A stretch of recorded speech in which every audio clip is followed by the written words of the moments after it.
Buenos días, buenas tardes, buenas noches, buenas madrugadas. Sin importar a qué hora estén viendo esto, sean bienvenidos. Y aprovechen para suscribirse al canal y echarme una mano. Y comenten, ¿desde qué ciudad están viendo esta historia? Mi nombre es Benito Santos, pero todos me llaman Bené. Tengo 52 años encima y 27 rodando por las carreteras de este México. Soy de San Luis Potosí, una ciudad que respira diésel y sueños de quienes no le temen a la vida. Aquella mañana de martes empezó como tantas otras. El sol aún luchaba por romper las nubes pesadas cuando encendí el motor de mi Scania azul. El olor a diésel mezclado con café recalentado invadía la cabina mientras ajustaba el asiento y revisaba los espejos. Mi compañera de carretera era un tráiler refrigerado que transportaba carne de res de Guadalajara a Cancún, Quintana Roo. Más de 1000 kilómetros por delante, la carretera federal 57 esperándome con sus desafíos. La carretera conoce mis secretos. Sabe que soy un hombre marcado por la soledad, que llevo en el pecho la ausencia de mi Carmen, a quien un cáncer se llevó hace 3 años. Sabe que mis hijos crecieron sin entender por qué su padre eligió la carretera en vez del sofá de la sala. La cabina del camión se volvió mi casa, mi confesionario, mi refugio. Aquella mañana, mientras pasaba por Matehuala, el cielo empezó a oscurecer de una manera extraña. No era lluvia común lo que se anunciaba. Era ese tipo de tiempo cargado que te pone los pelos de punta, como si el propio aire estuviera pesado de presagios. La radio CB chirriaba bajito en la frecuencia de los camioneros. Voces distantes hablaban sobre baches en la pista, fiscalización de la policía de caminos, precio del diésel, charlas de carretera, la rutina de quien vive sobre 4 ruedas, pero algo dentro de mí estaba diferente, una inquietud que no conseguía explicar. Alrededor de las 10 de la mañana, ya había recorrido 200 kilómetros. El cielo estaba cada vez más cargado y el viento empezó a soplar con fuerza. Era ese viento seco del semidesierto potosino que levanta polvo y hace rechinar cualquier cosa que no esté bien fija. Los árboles se balanceaban de un lado a otro y los pocos coches que se cruzaban conmigo parecían luchar contra las ráfagas. Fue cuando vi, a la distancia, algo que me hizo fruncir el ceño. Del lado izquierdo de la pista, en un área descampada, había una estructura metálica que no debería estar ahí.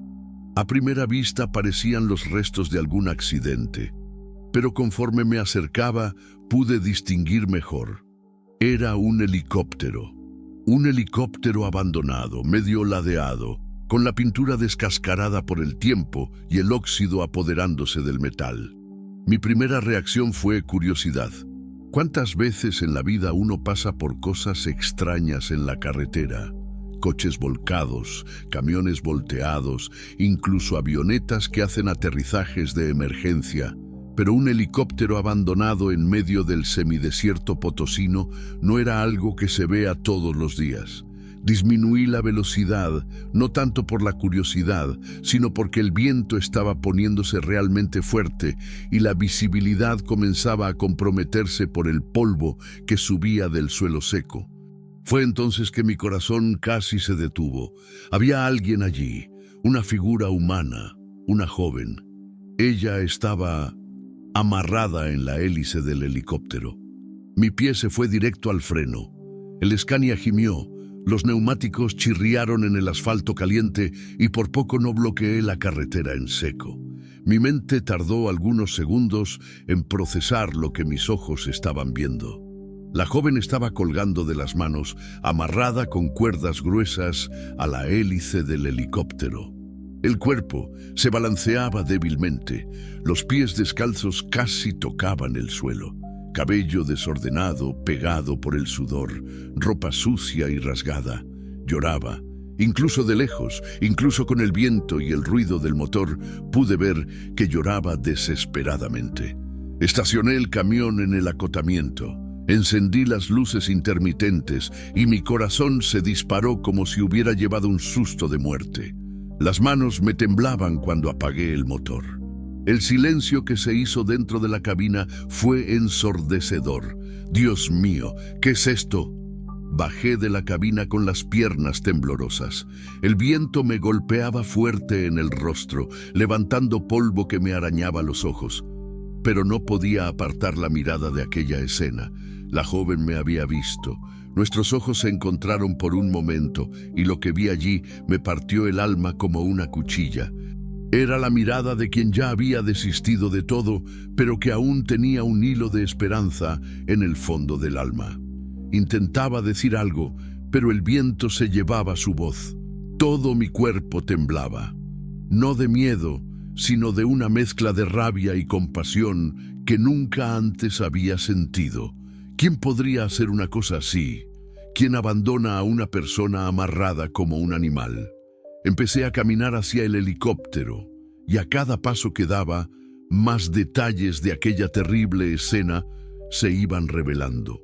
La cuerda que sujetaba sus muñecas estaba apretada, causando marcas rojas en la piel. El rostro estaba hinchado de tanto llorar. Los pies, cortados por piedras y ramitas. «Calma, muchacha, te voy a sacar de ahí», grité, intentando que mi voz venciera al viento. Ella levantó la cabeza con dificultad y me miró. Era una mujer joven, debía tener unos 25 años. Incluso con el rostro marcado por el sufrimiento, se podía ver que era bonita. Pero no era la belleza lo que me llamaba la atención, era la fragilidad, la vulnerabilidad de quien estaba completamente entregada al destino.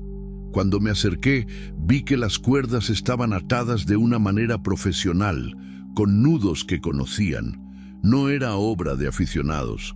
Alguien sabía muy bien lo que estaba haciendo. «¿Cómo te llamas?», pregunté ya examinando las cuerdas. Ella intentó hablar, pero su voz salió ronca, casi un susurro. Esperanza. Esperanza. Su nombre era Esperanza. En ese momento, mirando a aquella joven amarrada como un animal, con el nombre Esperanza saliendo de sus labios cortados, supe que mi vida nunca más sería la misma. Porque a veces Dios pone en nuestro camino exactamente aquello que necesitamos para recordar que todavía somos humanos. «Esperanza, soy Bené. Quédate tranquila que te voy a sacar de aquí. ¿Me oyes? No vas a morir aquí, no». Pero en el fondo, una pregunta martillaba en mi cabeza. ¿Habría llegado a tiempo? Capítulo 2. El grito silencioso del alma. «Esperanza, soy Bené. Quédate tranquila que te voy a sacar de aquí. ¿Me oyes? No vas a morir aquí, no». Mi voz salió más firme de lo que me sentía por dentro. El viento seguía soplando fuerte, levantando remolinos de polvo alrededor del helicóptero abandonado. De cerca, pude ver que aquella aeronave ya llevaba mucho tiempo allí. La pintura azul y blanca estaba descascarada. El óxido se apoderaba de varias partes del metal y había marcas de bala en el fuselaje lateral. Esperanza me miraba con una mezcla de alivio y desesperación. Sus ojos eran castaños, pero estaban rojos de tanto llorar. Las lágrimas habían dejado surcos limpios en el polvo que cubría su rostro. Intentó hablar nuevamente, pero solo un gemido bajo salió de su garganta. «No fuerces la voz, muchacha. Ya entendí que estás sufriendo. Déjame ver estas cuerdas». Me acerqué a la hélice y empecé a examinar los nudos. Eran al menos 6 vueltas de cuerda gruesa, de esas usadas en construcción, atadas con técnica de marinero. Quien hizo aquello conocía muy bien lo que estaba haciendo. Los nudos estaban apretados, pero hechos de forma que no cortaran la circulación completamente. Una crueldad calculada para mantener a la víctima viva y sufriendo. Corrí de vuelta al camión para agarrar mi caja de herramientas. Mi corazón latía tan fuerte que parecía que se me iba a salir por la boca. Las manos me temblaban mientras buscaba la navaja que siempre llevaba en el bolsillo trasero de mi pantalón de mezclilla. «Aguanta firme, Esperanza. Voy a cortar estas cuerdas y vas a quedar libre». Cuando volví, ella había logrado decirme algo, pero el viento se llevó sus palabras. Me acerqué más, casi pegando el oído a su rostro. Ellos van a volver, susurró con la voz embargada. Se me heló la sangre. ¿Quién va a volver? ¿Quién te hizo esto? Mi familia. Dijeron que no servía para nada, que era una carga. Su voz estaba débil, casi desvaneciéndose, pero había un dolor allí que iba mucho más allá de lo físico. Era un dolor en el alma, de esos que cortan por dentro y dejan cicatrices que nunca sanan. Empecé a cortar las cuerdas con la navaja, una por una. El trabajo era tardado porque los nudos estaban muy apretados y el metal de la hoja estaba sin filo. A cada movimiento sentía Esperanza temblar. No sabía si era de frío, miedo o alivio. ¿Tu familia? ¿Cómo que tu familia hizo esto? Mi suegra, mi suegro, nunca me aceptaron. Dijeron que yo era una desgracia, que mi marido merecía algo mejor. Una de las cuerdas se rompió. Esperanza gimió de dolor cuando la sangre volvió a circular en su muñeca izquierda. ¿Y tu marido? ¿Dónde estaba él cuando te hicieron esto? Esperanza cerró los ojos y 2 lágrimas gruesas rodaron por su rostro. Él ayudó a amarrarme aquí. Sentí como si me hubieran dado un puñetazo en el estómago. Paré de cortar por un segundo y la miré. ¿Cómo un hombre puede hacerle eso a su propia esposa? ¿Qué tipo de gente abandona a una persona en medio de la nada, amarrada como un animal? Dios mío, ¿qué tipo de persona hace una cosa así? Continué cortando las cuerdas, ahora con más rabia que prisa. La segunda cuerda se rompió y Esperanza casi se desplomó. La sujeté por los hombros para evitar que cayera al suelo. «Calma, muchacha, te voy a llevar de aquí. ¿Dijiste que ellos van a volver?» Fueron a buscar gasolina. Dijeron que iban a quemar el helicóptero, conmigo dentro. Mi corazón se disparó aún más. ¿Quemarla viva? ¿Qué tipo de monstruos eran esas personas? ¿Cuándo pasó esto? ¿Cuánto tiempo llevas aquí? Desde anoche. Me trajeron cuando estaba oscureciendo. Más de 12 horas, amarrada allí bajo el sol, el viento, el frío de la madrugada, y pretendían volver para asesinarla de la forma más cruel posible. Corté la última cuerda y Esperanza se desplomó en mis brazos. Era ligera como una pluma y podía sentir los huesos salientes a través de su ropa rasgada. Estaba desnutrida, deshidratada, en un estado deplorable. «Ven, vamos a salir de aquí. Necesitas agua, comida, atención médica». La cargué en brazos hasta el camión. Sus brazos colgaban sin fuerza, la cabeza apoyada en mi pecho. Podía sentir su respiración débil e irregular. Estaba en estado de shock. Cuando llegué cerca de la cabina, sentí el olor. Era el olor a miedo, a sufrimiento, pero también a algo peor. Esperanza estaba herida. Tenía cortes en los pies, rasguños en los brazos y las marcas de las cuerdas en las muñecas estaban sangrando. Abrí la puerta de la cabina y la recosté en el asiento del copiloto. Tomé una botella de agua que siempre llevaba y mojé un trapo limpio para limpiar su rostro. «Bebe despacito, Esperanza. Solo un poquito cada vez». Ella abrió los ojos y consiguió tomar algunos sorbos.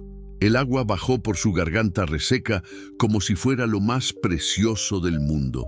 «Gracias», susurró. Pensé que iba a morir allí. «No te vas a morir, muchacha, no mientras yo esté cerca». Cerré la puerta y corrí al lado del conductor. Necesitaba salir de allí lo antes posible. Si esos monstruos regresaban y nos encontraban, no iba a terminar bien. Cuando encendí el motor, Esperanza me sujetó del brazo. «Ellos me van a buscar, van a ir tras de mí. Si me encuentran contigo, que vengan. Quiero ver si tienen el valor de enfrentarse a alguien que se puede defender». Metí la primera marcha y salí de allí, dejando una nube de polvo atrás. Por el retrovisor vi el helicóptero abandonado hacerse pequeño en la distancia, pero la imagen de aquella joven amarrada en la hélice quedaría grabada en mi memoria para siempre. Esperanza había recostado la cabeza en el asiento y cerrado los ojos. Respiraba con dificultad y yo podía ver que estaba luchando por mantenerse consciente. Esperanza, ¿tienes algún lugar a donde ir? ¿Alguna familia, amigos? Ella abrió los ojos despacio y me miró con una tristeza infinita. No tengo a nadie. Mis padres murieron cuando yo era niña. Fui criada por mis abuelos, pero ellos también ya se fueron. Solo tenía a mi marido y a su familia. ¿Y ahora? ¿Qué quieres hacer? No sé, respondió con la voz desvaneciéndose. Ya no sé nada. Rodamos en silencio por algunos kilómetros. El cielo seguía cargado y las primeras gotas de lluvia empezaron a golpear el parabrisas. Era una lluvia fuerte, de esas que lavan la carretera y llenan los arroyos secos del semidesierto. De vez en cuando, yo miraba a Esperanza por el rabillo del ojo. Ella dormitaba, pero era un sueño inquieto. Se movía, gemía bajito. A veces decía palabras sueltas. Estaba teniendo pesadillas. Fue cuando vi los faros en el retrovisor. Un coche venía detrás de nosotros, a alta velocidad. Las luces principales estaban encendidas, aunque era de día, y el vehículo hacía adelantamientos peligrosos, rebasando a otros coches en la pista. Se me revolvió el estómago. «Esperanza», llamé bajito. «Esperanza, despierta». Ella abrió los ojos asustada. «¿Qué? ¿Qué pasó?» «Hay un coche viniendo detrás de nosotros. ¿Puedes ver quién es?» Ella se giró despacio y miró por el retrovisor lateral. Cuando vio el coche, su rostro se puso blanco como el papel. «Son ellos», susurró con la voz temblorosa. «Es el coche de mi suegro. Me encontraron». Aceleré el camión, pero un tráiler cargado no compite en velocidad con un coche particular. El vehículo se estaba acercando rápidamente y yo podía ver que había al menos 3 personas dentro. «¿Qué son capaces de hacer?», pregunté, ya sabiendo que la respuesta no sería buena. «Cualquier cosa. Ya demostraron que son capaces de cualquier cosa». El coche se acercó aún más y empezó a hacer señales de luces, pidiéndome que me orillara. Como si yo fuera a parar para entregar a esa pobre muchacha en manos de quienes intentaron asesinarla. Fue cuando ocurrió algo que lo cambió todo. El coche intentó un adelantamiento arriesgado justo en el momento en que otro tráiler venía en sentido contrario. El conductor perdió el control, derrapó en la pista mojada por la lluvia, dio 2 vueltas de campana y se detuvo en el acotamiento, echando humo. Esperanza gritó y se tapó los ojos con las manos. Yo pude haber parado para socorrer, debí haber parado, pero miré a aquella joven destrozada a mi lado y pensé en todo lo que ella había pasado.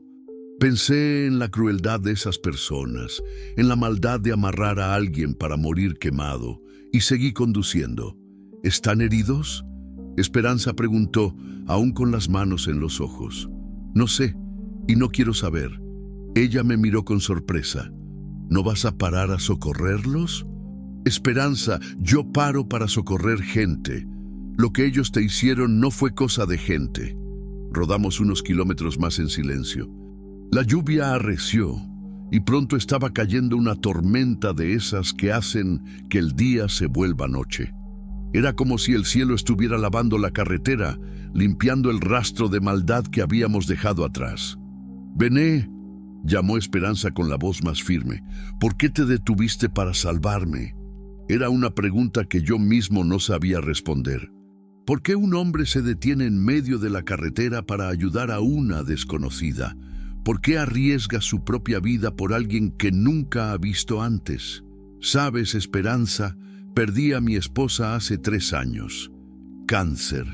Pasé meses viéndola consumirse en la cama del hospital, sufriendo, pidiéndole a Dios que la llevara pronto, y cuando ella murió, me rebelé. Cuestioné a Dios, cuestioné la vida, cuestioné todo. Hice una pausa por un momento, tragando el nudo que se formó en mi garganta. Y hoy, cuando te vi allí amarrada, sufriendo, implorando ayuda, entendí una cosa.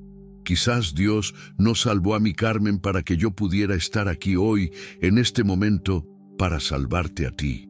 Esperanza se quedó en silencio, solo mirándome. A veces no entendemos el plan de Dios, pero cuando miramos hacia atrás, todo cobra sentido. Era verdad. Por primera vez en 3 años, sentí que mi vida tenía un propósito nuevamente. Pero nuestra jornada apenas estaba comenzando, y yo no tenía idea de lo que aún estaba por venir. Capítulo 3. La tormenta y los fantasmas del pasado. La lluvia caía con una fuerza que no había visto en años. El parabrisas del Scania apenas podía con el agua que bajaba del cielo como una cascada. Las escobillas trabajaban al máximo, pero aún así la visibilidad era casi nula. Era el tipo de tormenta que obliga a cualquier conductor sensato a detenerse y esperar a que pase. Esperanza se había dormido nuevamente, pero no era un sueño tranquilo. Con cada trueno se sobresaltaba. Con cada relámpago que iluminaba la cabina, yo podía ver las marcas del sufrimiento en su rostro. Incluso dormida lloraba, lágrimas silenciosas que escurrían por las esquinas de sus ojos cerrados. Hacía aproximadamente 1 hora que rodábamos por la carretera federal 57 y yo empezaba a preocuparme. La carretera se estaba volviendo peligrosa con tanta agua y Esperanza necesitaba atención médica urgente. Las marcas de las cuerdas en sus muñecas estaban hinchadas y noté que tenía fiebre. Su frente quemaba cuando le toqué con la mano para verificar. Fue cuando vi el letrero, Río Verde, 15 kilómetros. Río Verde es una ciudad pequeña en San Luis Potosí, pero tiene hospital y centro de salud. Era exactamente lo que necesitábamos. Aceleré un poco más, luchando contra la lluvia y la ansiedad que crecía en mi pecho. «Esperanza», llamé bajito, tocando ligeramente su hombro. «Esperanza, despierta. Vamos a parar en un pueblo para que te atiendan». Ella abrió los ojos despacio, aún medio aturdida. Le tomó algunos segundos recordar dónde estaba y lo que había sucedido. Cuando la memoria regresó, su rostro se contrajo de dolor. «¿Dónde estamos?», preguntó con la voz ronca. «Llegando a Río Verde. Tienes fiebre. Necesitas ver a un médico». «No», dijo ella, incorporándose en el asiento. «No puedo ir a un hospital. Van a hacer preguntas. Querrán saber qué pasó. Y si la policía se entera...» «¿Y si se entera qué?». «Tú eres una víctima, Esperanza. Esas personas intentaron asesinarte». Ella negó con la cabeza, los ojos humedeciéndose de nuevo. «Tú no entiendes. Mi suegro, él tiene influencia en la región. Conoce gente importante, políticos, delegados. Si él quiere, inventa cualquier historia sobre mí. Puede decir que robé, que huí con dinero, cualquier cosa». Sentí un apretón en el pecho. La situación era más complicada de lo que imaginaba. No era solo una cuestión de crueldad doméstica, era una red de poder y corrupción que podía engullir tanto a ella como a mí. Entonces, ¿qué quieres hacer? ¿Dejar que esta fiebre te consuma? ¿Que estas heridas se infecten? No sé, susurró ella, apoyando la frente en el cristal empañado. Yo solo quería desaparecer, como si nunca hubiera existido. La desesperación en su voz me partió el corazón. Era la voz de alguien que había perdido toda la esperanza, irónicamente. Era la voz de quien ya no veía sentido en vivir. Seguimos conduciendo en silencio por unos kilómetros más. La lluvia empezaba a dar una tregua, pero los caminos secundarios estaban inundados. Vi varios letreros que indicaban desvíos y tramos cerrados por el agua. Fue cuando tuve una idea. «Esperanza, ¿confías en mí?». Ella me miró con sorpresa. «¿Cómo?». «Conozco un lugar, un pueblito pequeño, en el interior de Oaxaca. Allí tengo una amiga, Doña Lucía. Es enfermera jubilada, una de las personas más bondadosas que he conocido. Ella puede cuidarte sin hacer preguntas, sin involucrar a las autoridades. ¿Por qué harías eso por mí? Ni siquiera me conoces. Era una pregunta justa. ¿Por qué estaba dispuesto a cambiar todo mi trayecto, retrasar mi entrega, involucrarme en una situación que podía traerme problemas? ¿Sabes, Esperanza? Cuando mi Carmen estaba enferma, hubo un tiempo en que no teníamos dinero para los medicamentos. Yo estaba desempleado, ella no podía trabajar por el tratamiento. Lo habíamos perdido todo. Hice una pausa para tragar el nudo en mi garganta antes de continuar. Fue entonces cuando apareció un camionero en nuestra vida, un hombre que ni siquiera conocíamos. Se enteró de nuestra situación e hizo una colecta entre sus compañeros de la empresa. Juntaron dinero para los medicamentos, para comida, incluso para pagar el alquiler atrasado. ¿Y nunca más viste a ese hombre? Sí lo vi. En el velorio de Carmen. Condujo más de 500 kilómetros para estar allí. No dijo nada, solo me apretó la mano y dijo: «Ahora es tu turno de ayudar a alguien». Esperanza se quedó en silencio, solo mirándome. Me tomó 3 años entender lo que quiso decir, hasta hoy, cuando te vi amarrada en esa hélice. Ella se secó una lágrima que le corrió por el rostro. ¿Cómo sabes que puedes confiar en esa amiga tuya? Porque doña Lucía es así. Ha ayudado a tanta gente que perdió la cuenta. Tiene una casa grande, vive sola desde que su marido murió y siempre tiene un plato de comida para quien lo necesita. ¿Y si no quiere recibirme? Querrá, estoy seguro. La verdad es que no estaba seguro de nada. No hablaba con doña Lucía desde hacía más de 1 año. Ni siquiera sabía si todavía estaba viva, pero algo dentro de mí decía que era el camino correcto. Esperanza se quedó pensativa por unos minutos, mirando el paisaje por la ventana.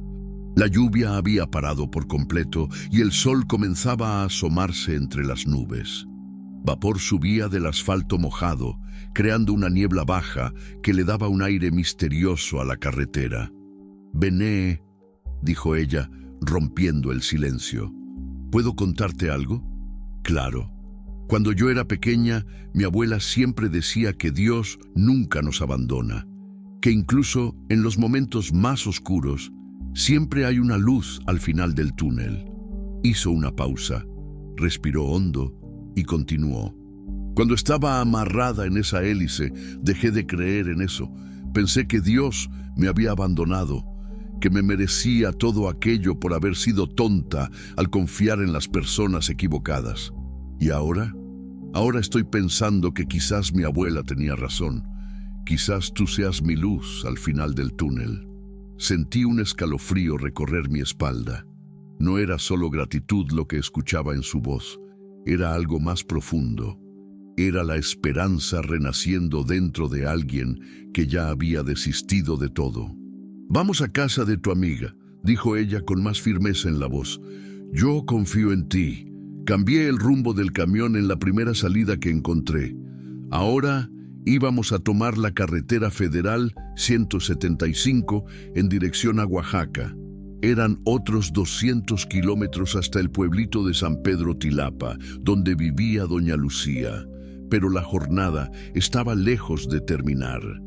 Alrededor de las 3 de la tarde, cuando estábamos pasando por una región de altiplanicie, el camión empezó a hacer un ruido extraño. Un chirrido metálico que venía de la parte de atrás, del lado del tráiler refrigerado. «¿Qué es ese ruido?», preguntó Esperanza preocupada. «Debe ser un problema en el sistema de refrigeración. Con tanta lluvia, a veces entra agua donde no debe». Detuve el camión en una gasolinera que había a la orilla de la carretera. Era una de esas gasolineras antiguas, con solo 2 bombas y una tiendita que vendía de todo un poco. El dueño era un señor de unos 60 años, moreno, con el cabello canoso y una sonrisa amplia. «Buenas tardes, amigo. ¿Algún problema?», preguntó acercándose al camión. «Buenas tardes. Está haciendo un ruido extraño en el tráiler. ¿Usted le entiende a la refrigeración?». Sí, le entiendo. Déjeme echarle un ojo. Mientras el hombre examinaba el sistema de refrigeración, yo ayudé a Esperanza a bajar del camión. Ella estaba más firme, pero aún necesitaba apoyo para caminar. Las heridas en sus pies la incomodaban a cada paso. Nos sentamos en una mesa de plástico afuera de la tiendita. La gasolinera tenía ese olor característico a gasolina mezclada con diésel, pero también había un buen olor a comida casera viniendo de algún lugar.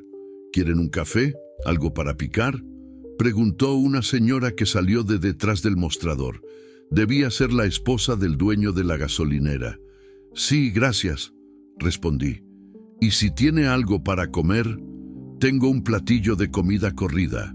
Arroz, frijoles, carne con chile, yuca, comida casera de verdad. Esperanza no había comido nada sustancial desde que la encontré. Cuando la comida llegó, vi sus ojos brillar. Comió despacio, saboreando cada bocado como si fuera la cosa más deliciosa del mundo. ¿Está rico?, pregunté. Está delicioso. Hacía tiempo que no comía una comida casera así. ¿Tu familia no cocinaba bien? El rostro de ella se cerró inmediatamente. Me di cuenta de que había tocado un punto sensible. Disculpa, no quería... No, está bien, me interrumpió. Es que es complicado hablar de ellos. Ella tomó un sorbo de café y suspiró. Mi suegra nunca me dejó cocinar en su casa. Decía que yo no sabía hacer nada bien, que iba a desperdiciar la comida. Mi marido nunca me defendió, solo se ponía de su lado. ¿Cómo aguantaste eso? Porque yo creía que el amor era eso, que amar era aceptarlo todo, perdonarlo todo, soportarlo todo. Mi abuela siempre decía que el matrimonio era para toda la vida, que una mujer de verdad no abandona el hogar. Ella se rió, pero era una risa amarga. ¡Qué ironía!, ¿no? Al final, quienes me abandonaron fueron ellos. El dueño de la gasolinera regresó, limpiándose las manos con un trapo sucio de grasa. El problema está en el termostato. No es nada grave, pero hay que cambiarlo. Tengo la pieza aquí, pero el servicio va a tardar unas 2 horas. 2 horas. Miré a Esperanza y vi que estaba preocupada. ¿Hay algún problema en quedarnos aquí un rato más?, pregunté bajito. No sé. ¿Crees que no piensen en buscarnos en la carretera? Era una preocupación válida. Si los perseguidores hubieran sobrevivido al accidente, podían estar buscándonos. Pero también necesitábamos reparar el camión. Mira, puedes quedarte descansando aquí dentro de la tiendita. Hay un sofá en la parte de atrás y yo me quedo vigilando la carretera. Ella asintió, pero pude ver que estaba nerviosa. A cada coche que pasaba en la carretera, ella miraba por la ventana con aprensión. Mientras el mecánico trabajaba en el camión, yo me quedé observando a Esperanza.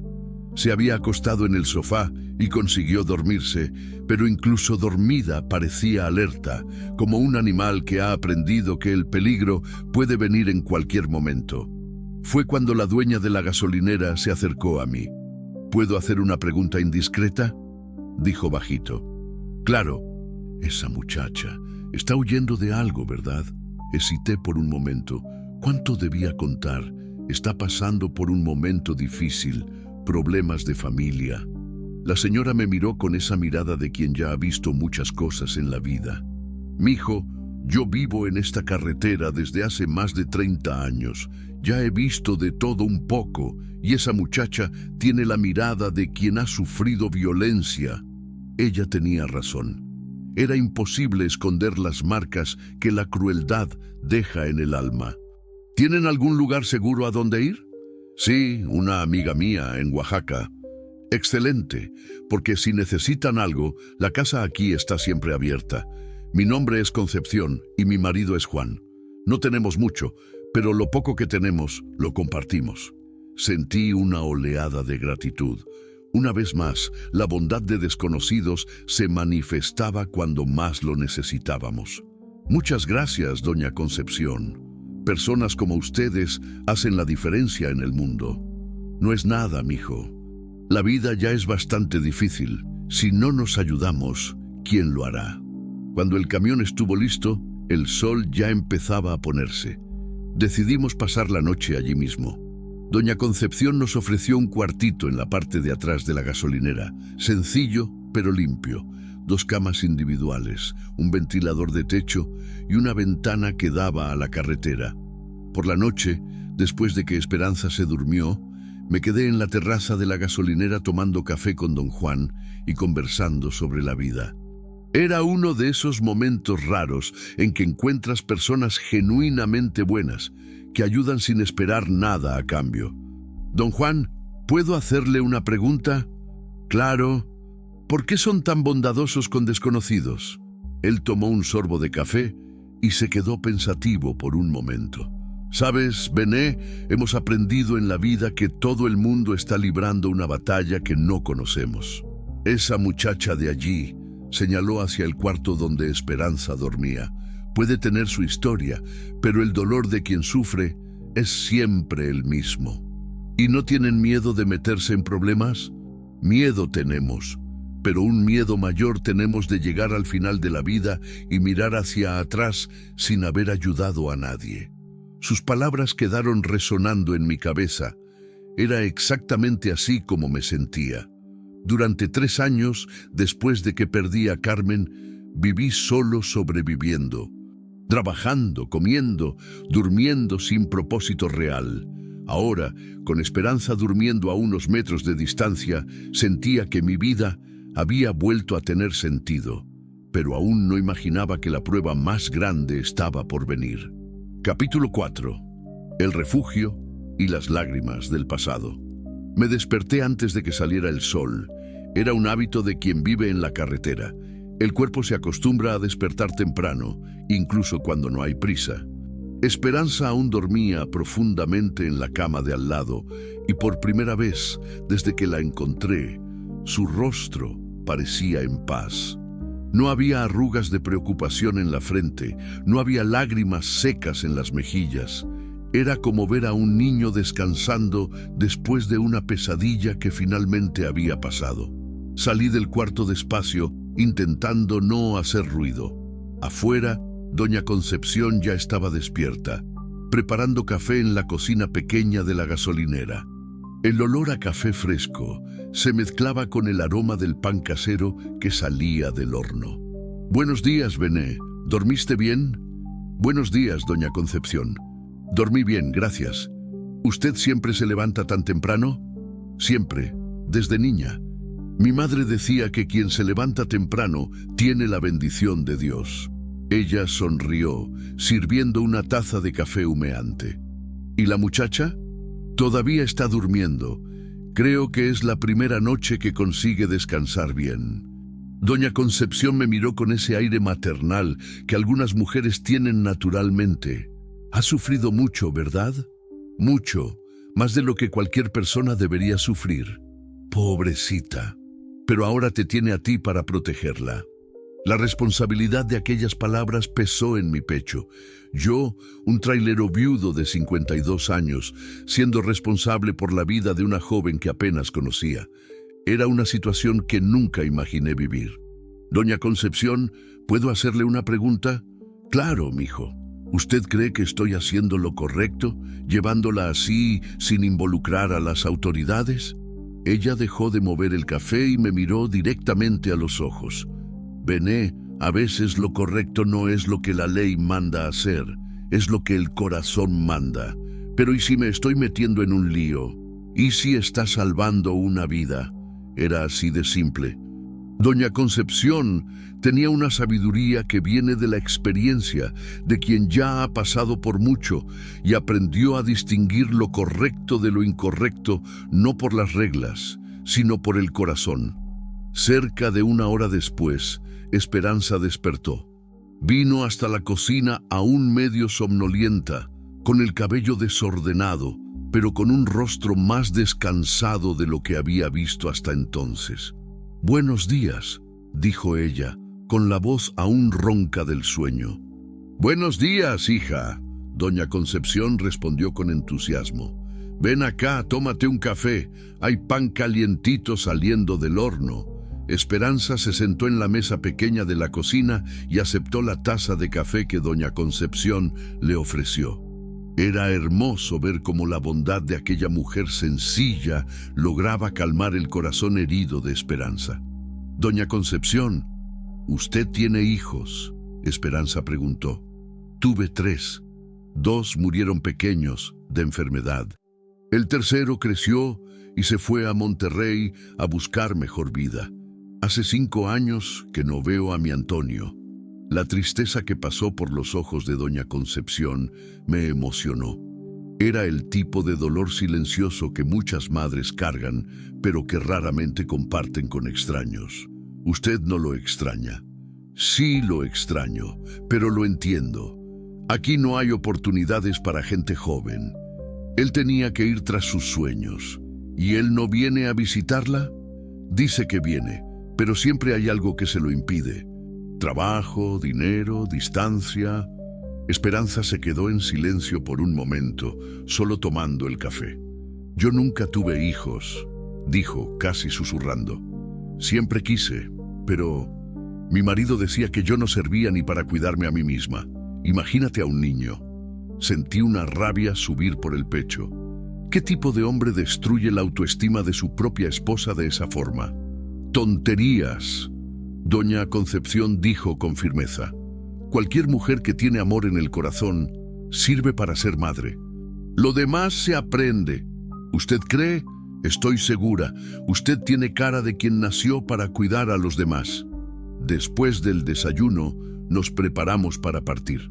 Doña Concepción hizo hincapié en empacar algunos panes caseros y un termo con café para el viaje.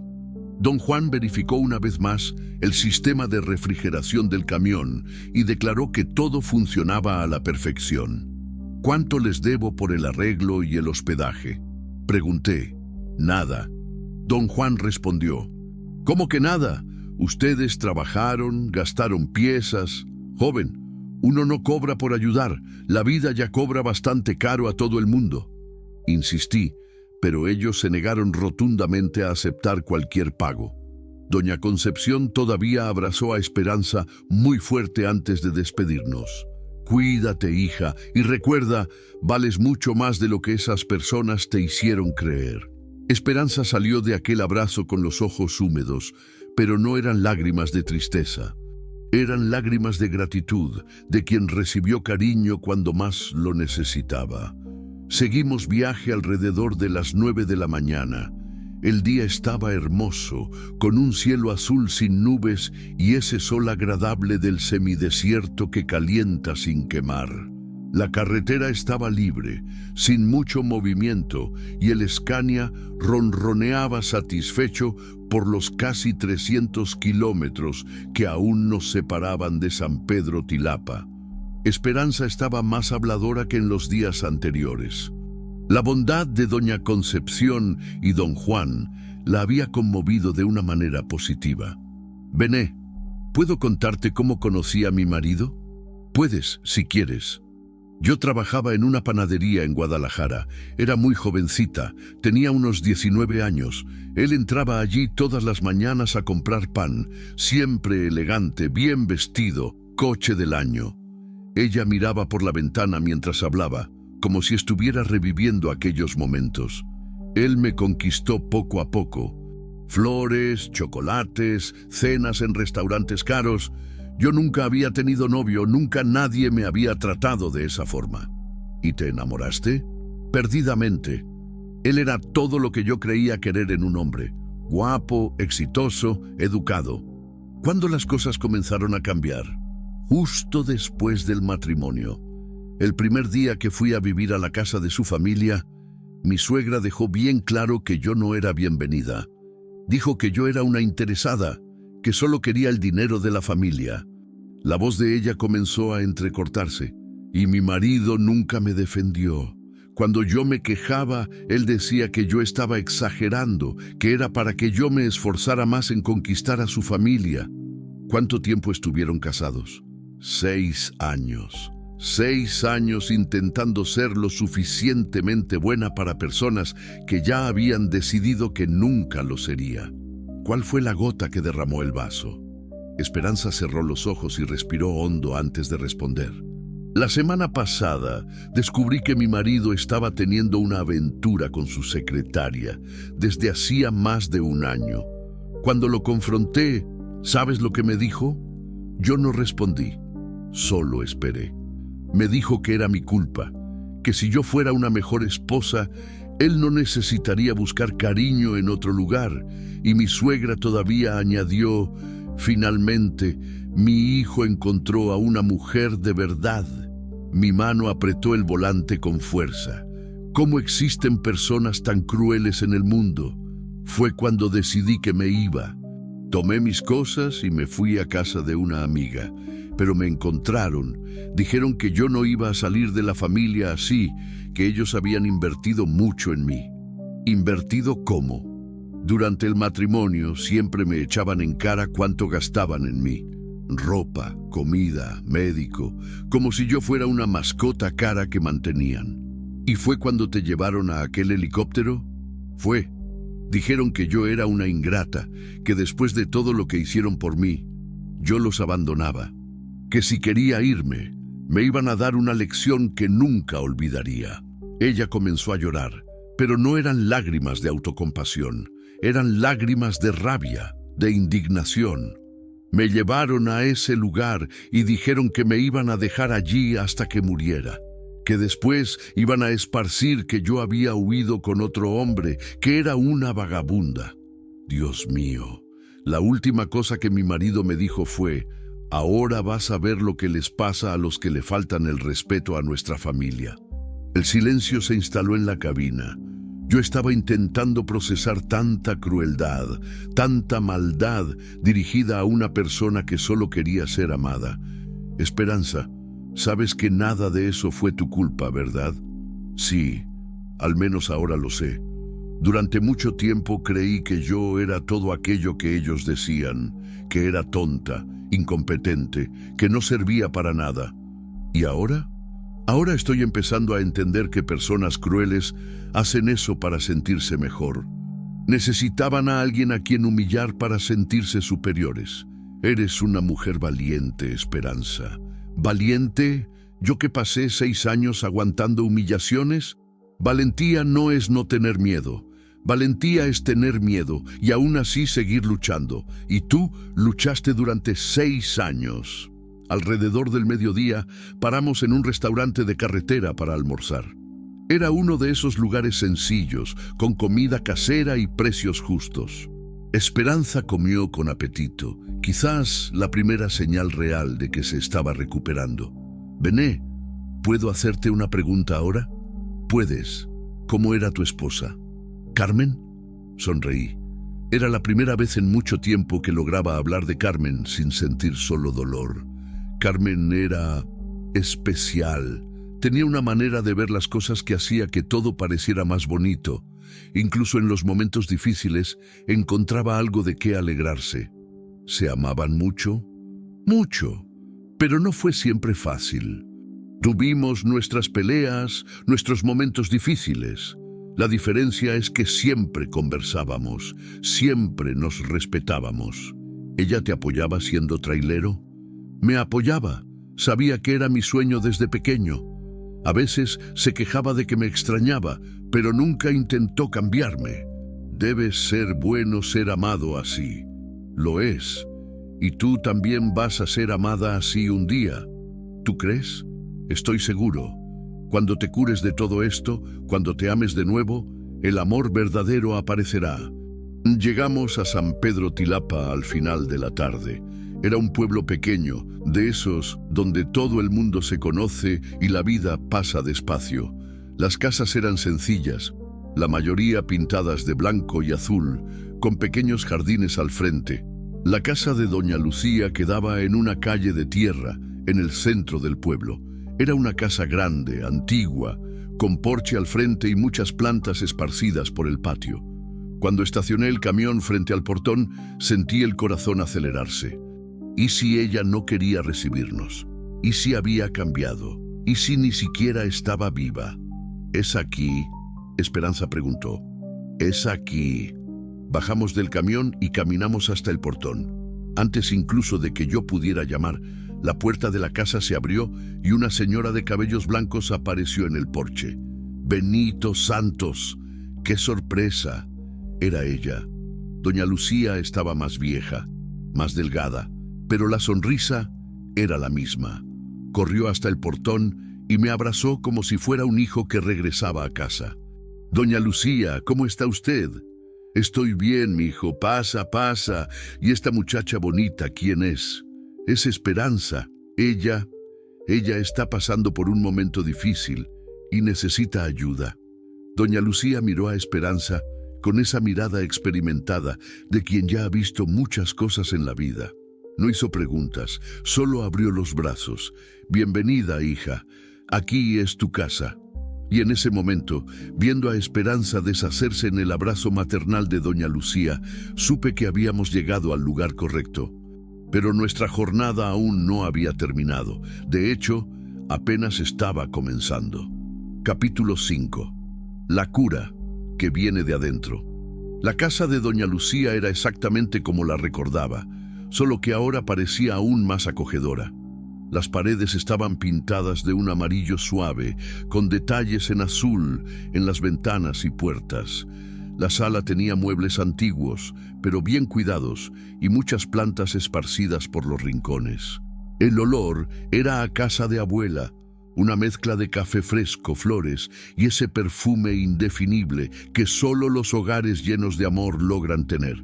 «Siéntate ahí, mijo, que voy por un café», doña Lucía dijo, desapareciendo hacia la cocina. Esperanza estaba parada en medio de la sala, medio perdida, como si no supiera si podía sentarse, si podía tocar las cosas. Era el comportamiento de alguien que pasó años siendo tratada como intrusa en su propia casa. «Siéntete cómoda, Esperanza. Doña Lucía es así, recibe a todo el mundo como familia». Ella se sentó en la orilla del sofá, aún tensa, las manos cruzadas en el regazo. Podía ver que estaba luchando contra años de condicionamiento que la hacían sentirse inadecuada en cualquier ambiente. Doña Lucía regresó con una charola cargada, café calientito, pan dulce que aún humeaba, queso fresco y una mermelada de marañón que brillaba como rubí. Era el tipo de recibimiento que hacía que cualquier persona se sintiera especial. «Ahora cuéntame todo, Bené. ¿Qué pasó?» Miré a Esperanza, preguntándole silenciosamente si podía contar la historia. Ella asintió con la cabeza, pero bajó los ojos. Conté todo, desde el momento en que la encontré amarrada en el helicóptero hasta nuestra llegada allí. Doña Lucía escuchó en silencio, solo asintiendo con la cabeza en algunos momentos, expresando indignación o compasión conforme la historia se desarrollaba. Cuando terminé, ella se quedó algunos segundos en silencio, solo mirando a Esperanza con una ternura maternal. «Mi hija», dijo ella levantándose y sentándose al lado de Esperanza en el sofá. «Usted pasó por cosas que nadie debería pasar, pero ahora está segura. Aquí es su casa por el tiempo que necesite». Esperanza finalmente levantó los ojos y yo vi que estaban llenos de lágrimas. «Usted ni me conoce. ¿Por qué está siendo tan buena conmigo?» Doña Lucía sonrió de esa manera especial que solo las personas verdaderamente bondadosas logran sonreír. «Hija, Dios pone personas en nuestro camino por un motivo. Usted llegó aquí porque era para estar aquí. Y yo tengo espacio de sobra en esta casa grande, pero no tengo cómo pagar. ¿Quién habló de pagar? Lo único que necesita hacer es curarse. Lo demás lo resolvemos». En ese momento, Esperanza se desmoronó en lágrimas. Pero no eran lágrimas de tristeza, eran lágrimas de alivio, de gratitud, de quien finalmente había encontrado un lugar donde podía bajar la guardia. Doña Lucía la abrazó como una madre abraza a una hija lastimada, haciendo pequeños sonidos de consuelo, pasándole la mano por el cabello. «Llora, hija, llora todo lo que necesites. Las lágrimas limpian el alma». Me quedé allí, observando aquella escena, y sentí una emoción enorme. Era como ver la bondad pura en acción, sin segundas intenciones, sin juicios. Después de que Esperanza se calmó, doña Lucía la llevó a conocer la casa. Tenía 3 recámaras además de la suya, una cocina grande con fogón de leña, una huerta en la parte de atrás e incluso un gallinero con algunas gallinas que ponían huevos frescos todos los días. «Esta recámara de aquí puede ser suya», dijo ella, abriendo la puerta de un cuarto sencillo pero acogedor. Tenía una cama individual con colcha de retazos, una cómoda antigua, una mecedora cerca de la ventana que daba al patio. «Es perfecto», Esperanza susurró, tocando delicadamente la colcha como si fuera lo más preciado del mundo. «Mañana vamos a ir al pueblo a comprarle algo de ropa. Y también vamos a atender esas heridas de sus pies». Aquella noche cenamos todos juntos en la mesa de la cocina. Doña Lucía había preparado pollo de rancho en salsa, arroz rojo, frijoles de la olla y tortillas de maíz recién hechas. Era comida sencilla, pero hecha con tanto cariño que cada bocado parecía un abrazo. «Doña Lucía, ¿cómo conoció a Bené?», Esperanza preguntó. «Ah, esa es una historia interesante». Doña Lucía sonrió. «Debe hacer unos 8 años. Bené estaba pasando por aquí con un cargamento cuando su camión se descompuso justo en la entrada del pueblo. Era período de fiestas patronales y todos los talleres estaban cerrados. Y entonces Bené apareció aquí en casa preguntando si yo conocía a algún mecánico. Acabó quedándose 3 días esperando que llegara la pieza, y en esos 3 días me ayudó a arreglar el techo que goteaba, pintó la cerca del frente e incluso ayudó a plantar unas plántulas en el patio. Yo me acordaba bien de aquellos días. Había sido justo después de que Carmen recibió el diagnóstico del cáncer y yo estaba necesitando cualquier distracción para no enloquecer de preocupación. Desde entonces, siempre que pasa por aquí, hace una parada para tomar un café y contar las novedades. Doña Lucía siguió.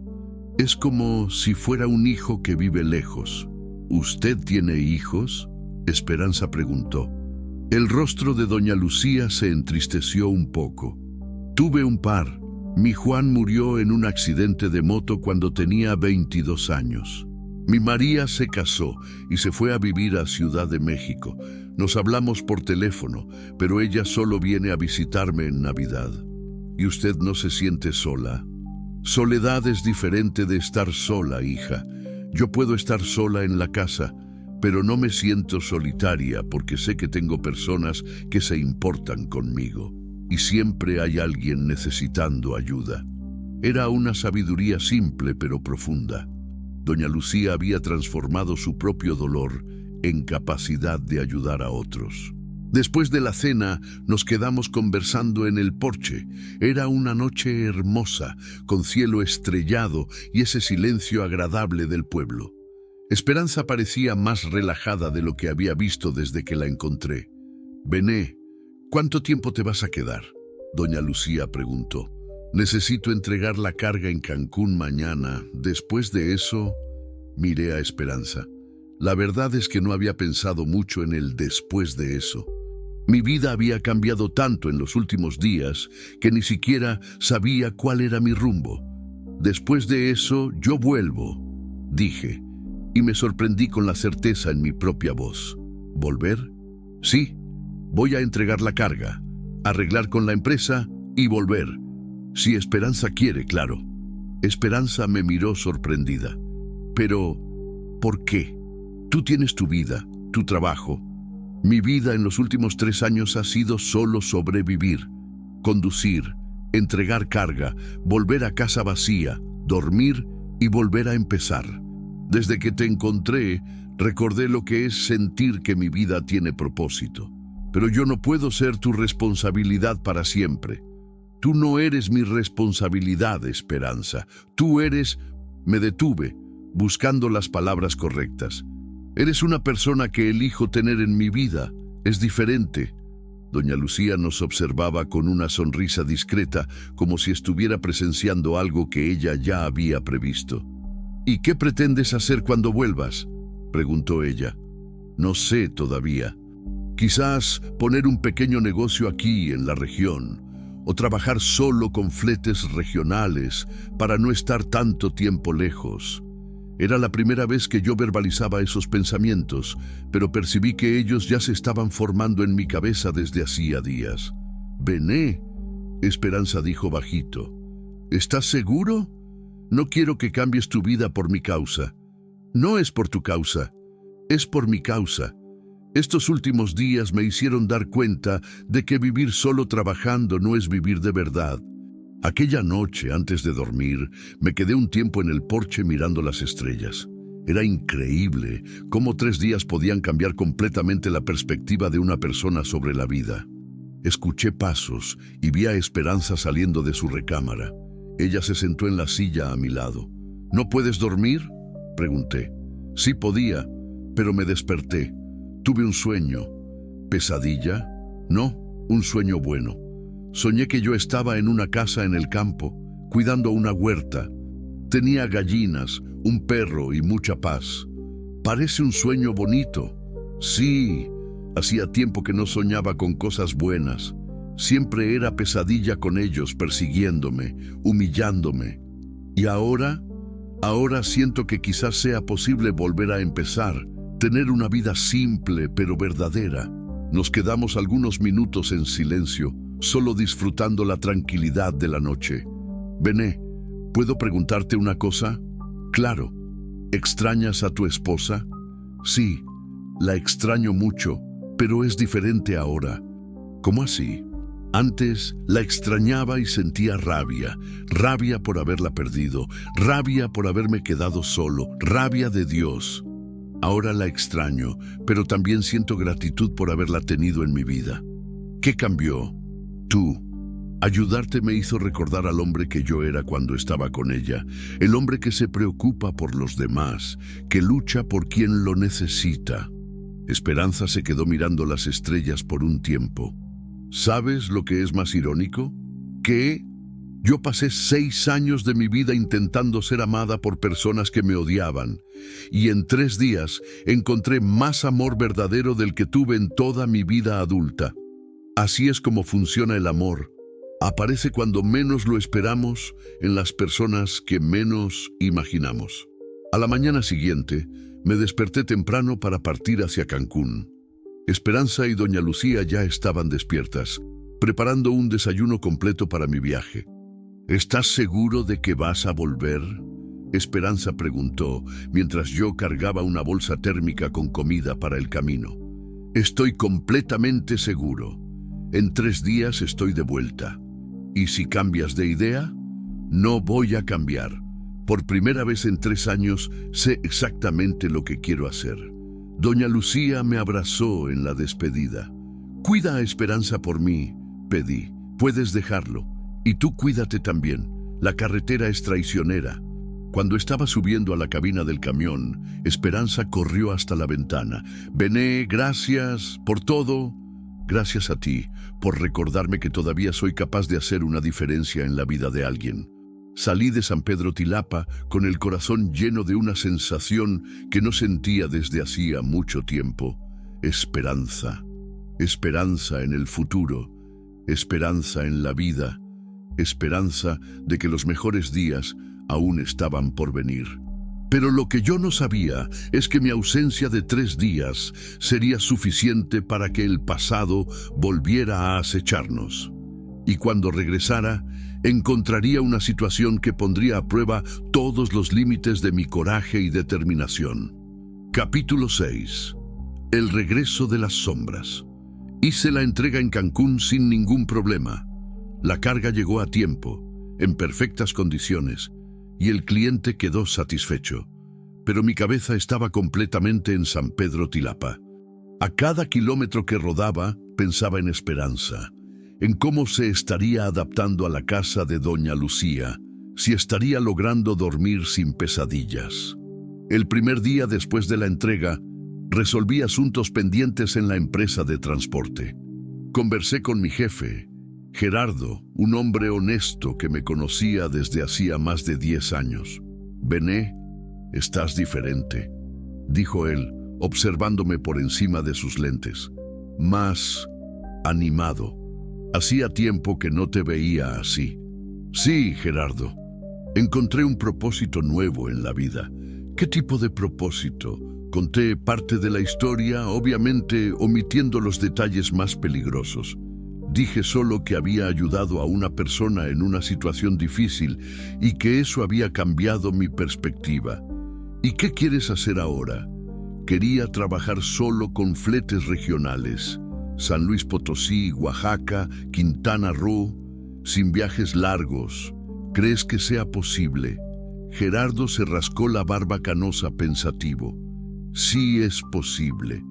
De hecho, tengo algunos clientes aquí de la región que siempre se quejan de que no encuentran un chofer de confianza para rutas cortas.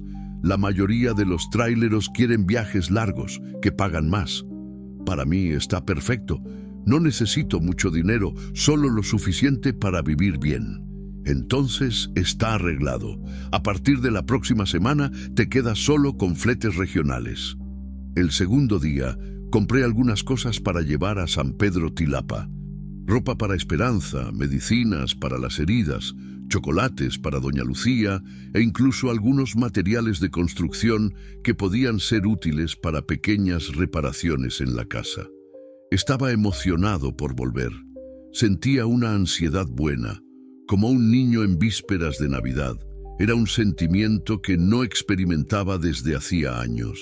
Pero en la mañana del tercer día, cuando estaba cargando las últimas cosas en el camión para regresar, mi teléfono sonó.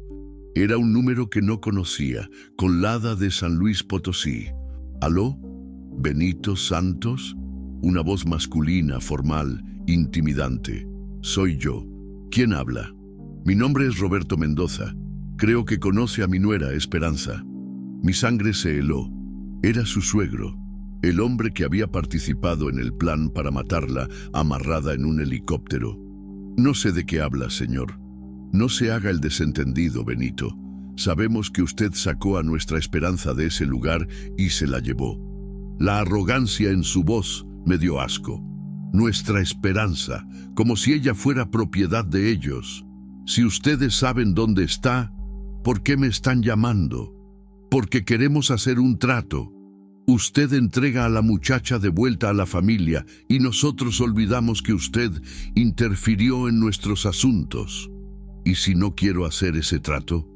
La voz de él se volvió aún más fría. Entonces se va a arrepentir. Nosotros tenemos influencia, Benito. Podemos hacer su vida muy difícil. Problemas con la documentación del camión, multas, revisiones constantes. Podría incluso perder su licencia de conducir. Ustedes no pueden hacer eso. Podemos y lo haremos. A menos que usted sea sensato y entregue a la muchacha. Esperanza no es muchacha. Es una mujer adulta que puede decidir por sí misma. Esperanza es mi nuera. Forma parte de mi familia. Y la familia cuida de los suyos, incluso cuando están confundidos. Todavía tenían la audacia de tratar un intento de asesinato como si fuera cuidado familiar. Mire, Roberto, doctor Mendoza. Él me corrigió. Mire, Roberto, Esperanza me contó todo lo que ustedes le hicieron. Sé que intentaron matarla amarrada en un helicóptero. Eso no es cuidado familiar, eso es intento de homicidio. Él se rió. Una risa fría, sin humor. ¿Quién va a creer la palabra de una mujer histérica contra la palabra de una familia respetada? Esperanza siempre ha sido problemática, siempre ha inventado historias. Yo la vi amarrada con mis propios ojos. Usted vio lo que ella quería que viera. Esperanza es muy buena en hacerse la víctima.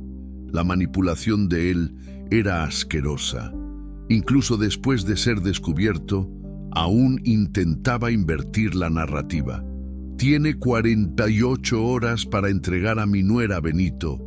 Después de eso, las consecuencias serán por su cuenta. Él colgó antes de que yo pudiera responder. Me quedé parado por algunos minutos, sosteniendo el teléfono, procesando la conversación. ¿Cómo habían conseguido mi número? ¿Cómo sabían mi nombre completo? Y lo más importante, ¿cómo sabían que yo me había llevado a Esperanza?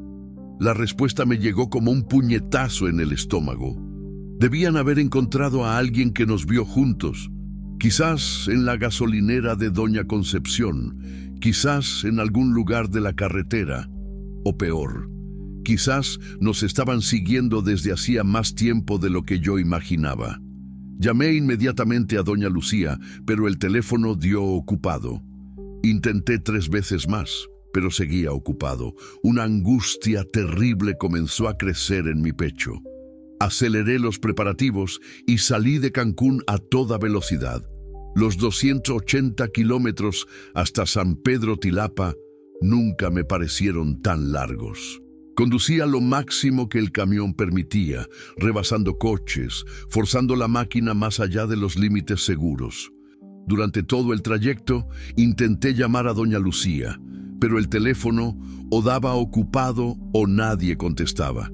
A cada intento frustrado, mi ansiedad aumentaba. Llegué a San Pedro Tilapa cuando el sol se estaba poniendo. El pueblo parecía extrañamente quieto, más de lo normal.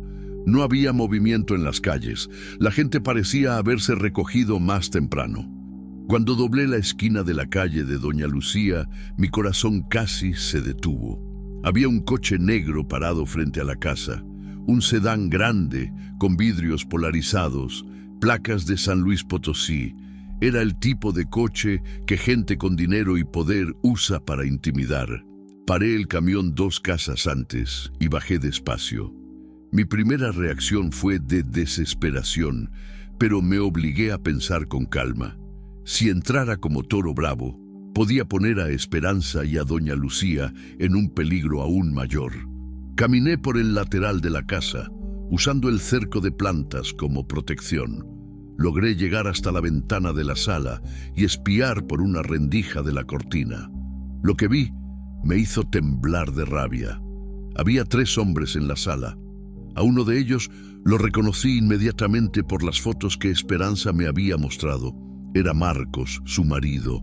Un hombre de unos 35 años, bien vestido, pero con una expresión de crueldad en el rostro que era inconfundible. Los otros 2 debían ser el suegro y un esbirro más. El que debía ser Roberto Mendoza era un hombre de unos 60 años, cabello canoso, traje caro, postura arrogante. El tercero era más joven, fuerte, claramente el músculo del grupo. Esperanza estaba sentada en una silla en medio de la sala, con las manos atadas a la espalda. Incluso de lejos, podía ver que estaba aterrorizada. Doña Lucía estaba sentada en el sillón, claramente bajo amenaza, pero con una expresión de desafío que me sorprendió. Intenté escuchar la conversación, pero solo lograba captar fragmentos. Última oportunidad de ser sensata. Volver a casa y olvidar esas tonterías. Vieja metiche va a aprender a no meterse donde no la llaman. Sentí la sangre hervir. No solo habían encontrado a Esperanza, sino que estaban amenazando a Doña Lucía por habernos ayudado. Corrí de vuelta al camión y tomé el teléfono para llamar a la policía. Pero entonces recordé las palabras de Roberto. Tenían influencia, conocían gente importante. Si la policía local estuviera de su lado, estaría entregando a Esperanza en bandeja. Necesitaba un plan. Volví hasta la ventana y observé más atentamente. El esbirro estaba parado cerca de la puerta principal, bloqueando la salida principal. Marcos caminaba de un lado a otro, hablando con Esperanza. Roberto estaba sentado en un sillón como si fuera el dueño de la casa. Fue cuando vi a Doña Lucía hacer un gesto discreto hacia la ventana de la cocina. Ella me había visto. Nuestros ojos se encontraron por un segundo y ella hizo un movimiento casi imperceptible con la cabeza, indicando la parte trasera de la casa. Entendí el mensaje. Contorneé la casa por la parte de atrás y encontré la puerta de la cocina entreabierta. Doña Lucía había logrado dejarla sin seguro para mí. Entré despacio, pisando con cuidado para no hacer ruido. Desde la cocina lograba escuchar la conversación más claramente. «Esperanza, ya jugaste demasiado a la rebelde», era la voz de Marcos. Ahora vas a volver a casa como una esposa obediente. No voy a volver a ese infierno. La voz de Esperanza estaba temblorosa, pero había una firmeza que no existía antes. Prefiero morir. Eso se puede arreglar. Roberto dijo fríamente. Pero antes vas a pagar por toda la vergüenza que nos causaste. ¿Qué vergüenza? ¿La vergüenza de no aceptar ser humillada? La vergüenza de abandonar a su familia, de ser ingrata, de comportarse como una vagabunda. Oí el sonido de una bofetada. Marcos la había golpeado. Fue cuando perdí la paciencia. Entré a la sala como un huracán. El esbirro tuvo tiempo apenas de girarse antes de recibir mi puño en el estómago. Se dobló por la mitad, sin aire, y se desplomó en el suelo. Marcos intentó reaccionar, pero yo estaba ciego de rabia. Lo agarré por el cuello y lo empujé contra la pared con tanta fuerza que el cuadro de la pared se cayó y se hizo pedazos en el suelo. «Así que tú eres el cobarde que golpea mujeres», gruñí, con el rostro a centímetros del suyo. Roberto se había levantado del sillón, pero mantenía distancia. «Benedicto, estás cometiendo un error terrible», dijo, tratando de mantener la voz firme. «El error terrible fue que ustedes vinieran detrás de una mujer que solo quiere vivir en paz». Marcos intentó moverse, pero lo presioné aún más contra la pared. «La tocas una vez más y te acabo», le susurré al oído. «Ella es mi esposa. Fue tu víctima. Ahora ya no es nada tuyo». Lo solté y corrí hacia Esperanza para desatarle las manos. Ella lloraba, pero cuando nuestros ojos se encontraron, vi no solo miedo, sino también alivio. «Volviste», susurró. «Prometí que volvería». Roberto se recompuso y ahora hablaba con una autoridad que no correspondía a la situación. «Benedicto, te estás metiendo en algo mucho más grande de lo que imaginas. Tenemos recursos, abogados, influencia. Podemos destruir tu vida. Intenten. ¿Crees que puedes protegerla para siempre? Tenemos tiempo, dinero y paciencia. Algún día vas a fallar. Y cuando eso pase, tendrán que enfrentarse conmigo primero». El matón intentaba levantarse y Marcos seguía contra la pared, masajeándose el cuello donde lo había sujetado. «Esperanza», dijo Roberto, cambiando de táctica. «¿De verdad quieres destruir a toda una familia por culpa de este trailero?» «La familia ya estaba destruida antes de que él apareciera», respondió Esperanza, con una fuerza en la voz que no esperaba. «Ustedes la destruyeron cuando decidieron que yo no era humana. Te dimos todo, casa, comida, ropa. Me dieron las migajas de su mesa y esperaban gratitud eterna». Doña Lucía, que había permanecido en silencio, finalmente habló. «Ahora se van de mi casa, y si regresan, llamaré a la policía». Roberto rió con desprecio. «¿La policía? Señora, la policía trabaja para quien paga mejor, y nosotros pagamos muy bien. Tal vez la municipal, pero la Guardia Nacional no». Todos miraron sorprendidos a doña Lucía. «El secuestro es un delito federal», continuó con calma. «Y tratar de matar a alguien amarrado también. Puede que no tenga estudios, pero eso lo sé». La expresión de Roberto cambió. Por primera vez parecía preocupado. «No tienen pruebas de nada. Tenemos el testimonio de la víctima, el lugar donde la abandonaron, y ahora tenemos testigos de que entraron a mi casa y amenazaron a 2 personas». El silencio que siguió fue tenso. Roberto y Marcos se miraron, recalculando la situación. «Esto no ha terminado», dijo finalmente Roberto. «Esperanza, podrás huir ahora, pero no para siempre. Cuando decidas volver a la realidad, aquí estaremos esperando». «Ella no va a volver», dije, «y si se acercan a ella otra vez, les aseguro que se van a arrepentir». «¿Me estás amenazando?» «Te estoy prometiendo». Roberto hizo una seña a Marcos y al matón. Los 3 salieron de la casa, pero antes de subir al coche, Roberto se giró una última vez. «Benedicto, acabas de meterte en una guerra que no puedes ganar. Ya veremos». Se marcharon dejando una nube de polvo en la calle de tierra. Pero yo sabía que eso estaba lejos de haber terminado. Esperanza se desplomó en mis brazos, temblando como una hoja. «Me encontraron. ¿Cómo me encontraron? No importa cómo. Lo que importa es que ahora sabemos de lo que son capaces». Doña Lucía trajo un vaso de agua para Esperanza y se sentó a nuestro lado. «Hijos, no pueden quedarse aquí. Van a volver, y la próxima vez puede ser peor». Tenía razón. San Pedro de las Colonias había dejado de ser un refugio seguro. «¿A dónde podemos ir?», preguntó Esperanza con desesperación. Miré por la ventana hacia mi camión estacionado en la calle. De repente tuve una idea. «A un lugar donde nunca nos van a buscar». «¿Qué lugar?». «La carretera. Vamos a vivir en la carretera por un tiempo, hasta encontrar un sitio definitivo».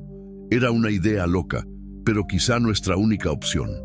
Porque a veces, para encontrar la libertad, hay que renunciar a la seguridad de un techo.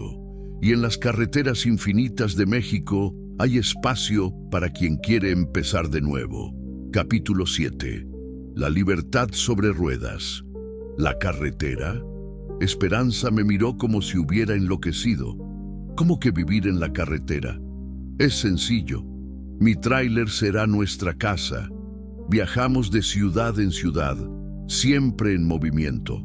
Ellos pueden tener influencia en lugares específicos, pero no controlan todo México.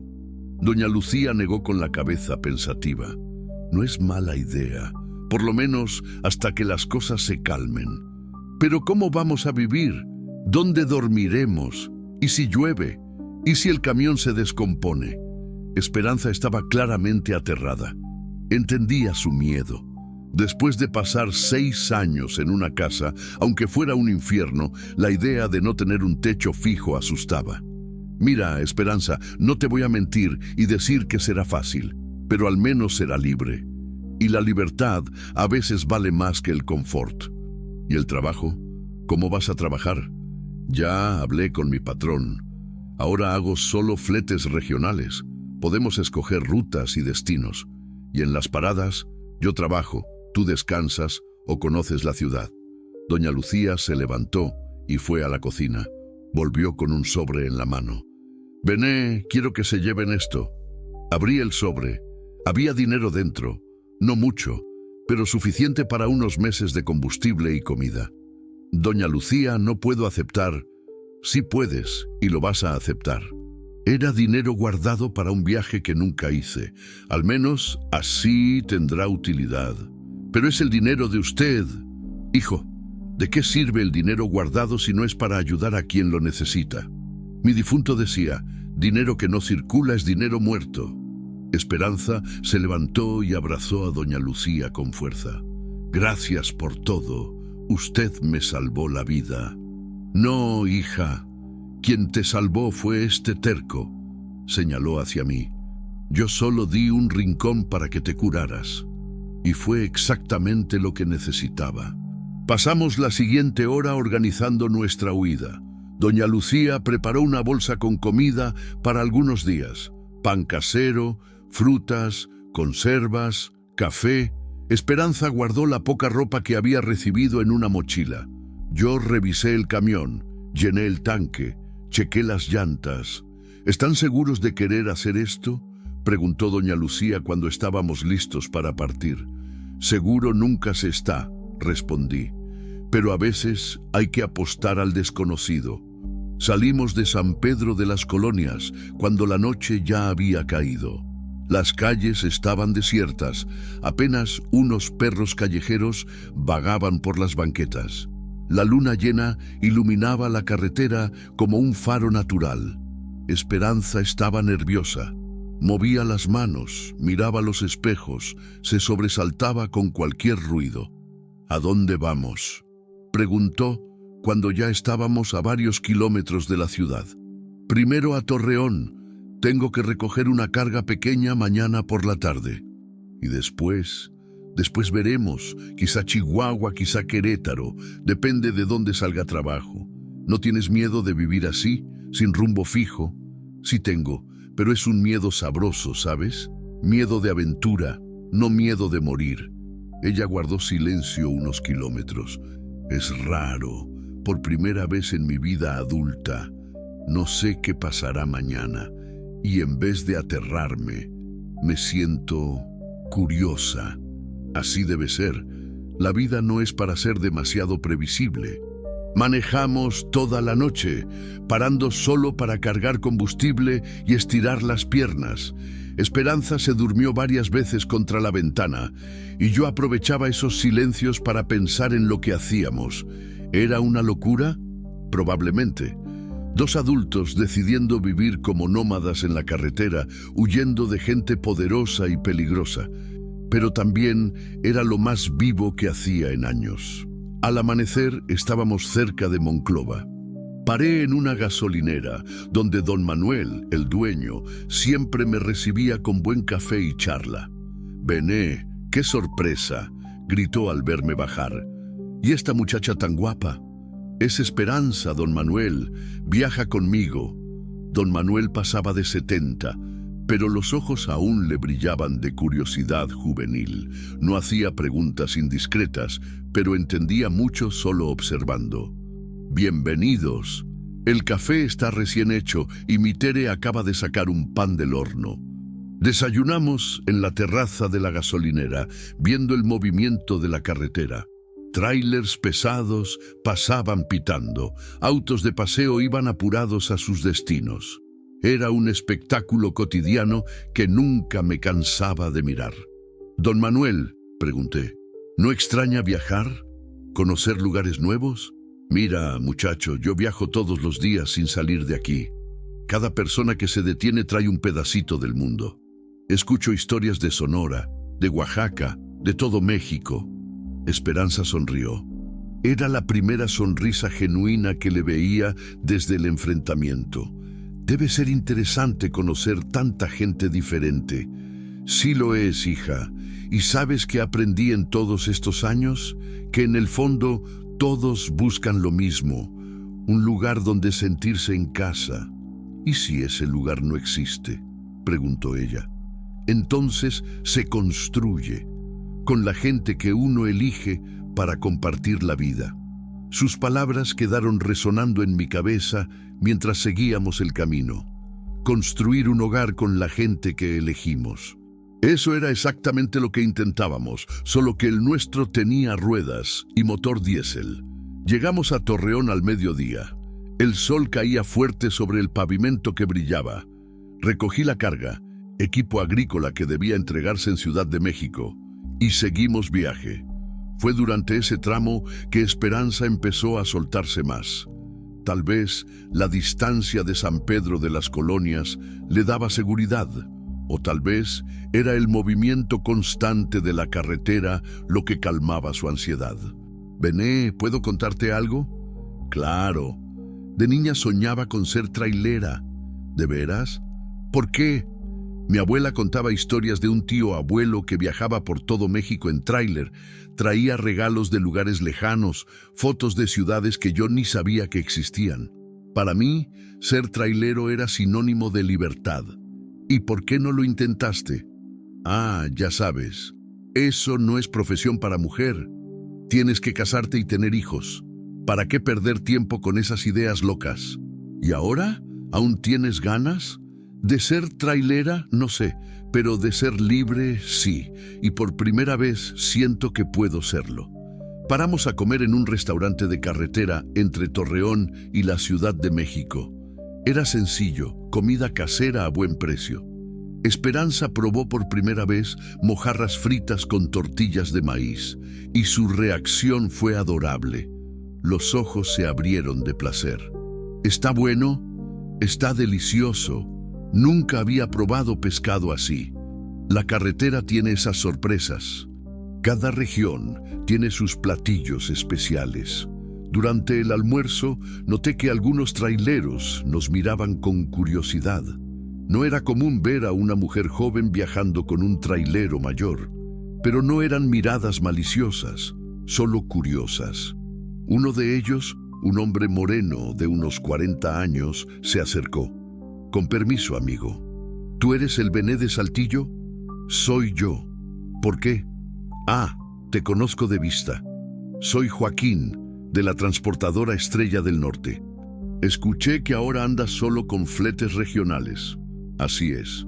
Qué suerte encontrarte. Tengo una carga urgente de Ciudad de México para Guadalajara. ¿Aceptas? Miré a Esperanza, preguntando en silencio. Ella asintió.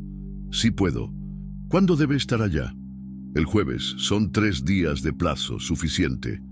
Hecho. Cuando Joaquín se alejó, Esperanza me miró con admiración. ¿Así funciona?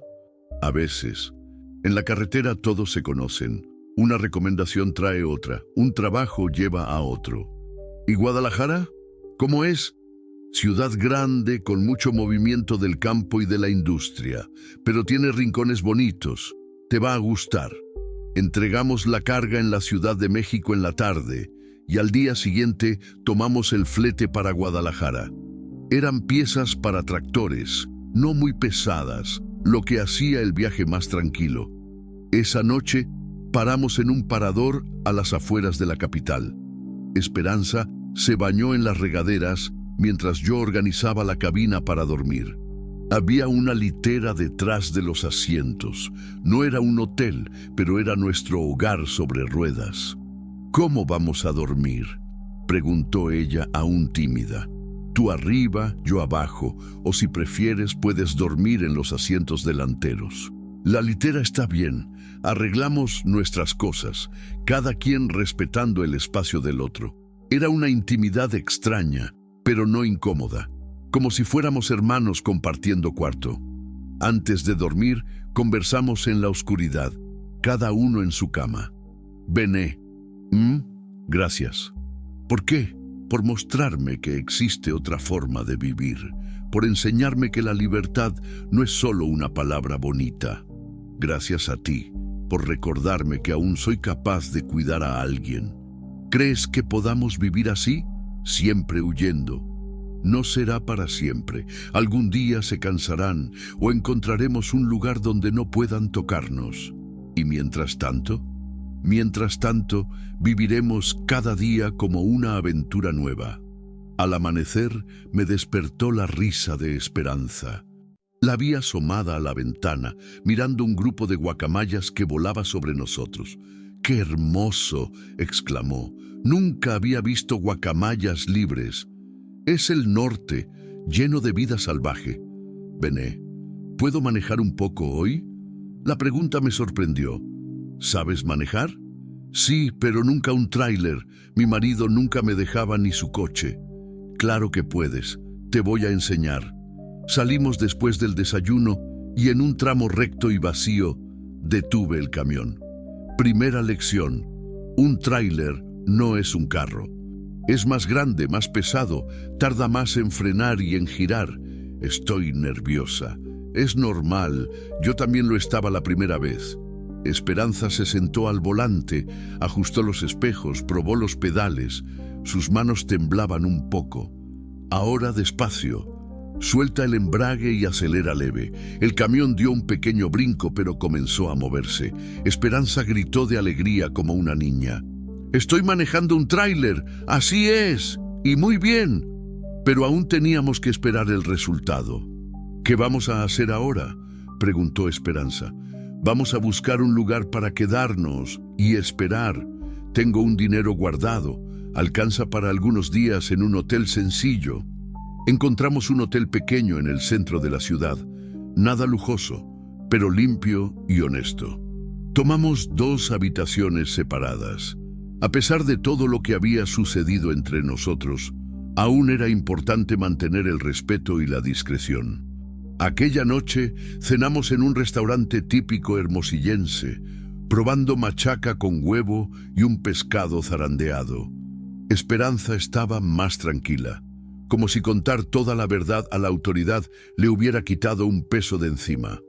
«Bené, ¿puedo preguntarte una cosa?». «Claro».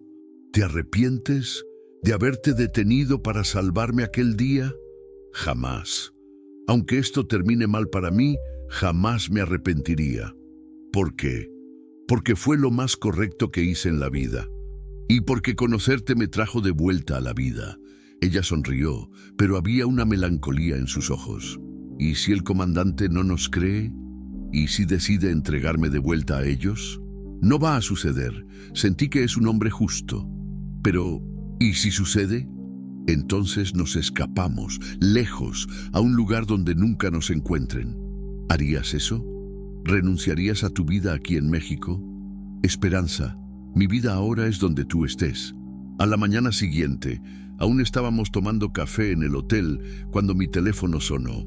Era el comandante Cárdenas. Señor Benito, ¿puede venir aquí a la comandancia? Y traiga a la señora Esperanza. Ya descubrió algo. Descubrí muchas cosas. Vengan pronto. El tono de él era diferente, más grave, más determinado. No logré descifrar si era bueno o malo. Llegamos a la comandancia y fuimos directo a la oficina del comandante. Esta vez había más gente allí. Una fiscal del Ministerio Público, un secretario judicial y 2 agentes que no conocía. Siéntense. El comandante dijo, tengo novedades importantes. Esperanza apretó mi mano. Primero conversé con sus testigos.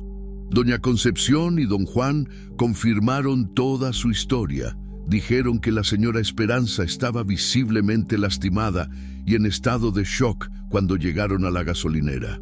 Respiré aliviado. Segundo, conseguí acceso a los registros médicos del Hospital de Guadalajara. Confirmé que la señora ingresó con hemorragia severa y signos de violencia física. El informe médico es muy claro sobre la causa del aborto. Esperanza comenzó a llorar bajito. Tercero, y lo más importante, el comandante hizo una pausa dramática. Mandé un equipo al lugar donde la señora fue encontrada y encontramos algo muy interesante. ¿Qué? El helicóptero aún estaba allí y había cámaras de seguridad de una hacienda cercana que captaron toda la escena de ustedes abandonando a la señora amarrada. Mi corazón se disparó. Evidencia en video. Esto significa que tenemos prueba material de intento de homicidio calificado. Las imágenes son claras. 3 hombres amarrando a una mujer en la hélice del helicóptero y yéndose. La fiscal se manifestó por primera vez. Con base en estas evidencias, ya expedimos órdenes de aprehensión para Roberto Mendoza, Marcos Mendoza y Carlos Mendoza. Fueron arrestados esta mañana en San Luis Potosí. Esperanza se desmoronó en lágrimas, pero esta vez eran lágrimas de alivio. ¿Ellos fueron arrestados? Sí, lo fueron. Y van a responder por intento de homicidio calificado, privación ilegal de la libertad, lesiones graves y violación en el caso de Carlos. Violación. Conseguimos una orden judicial para exhumar el feto que la señora perdió.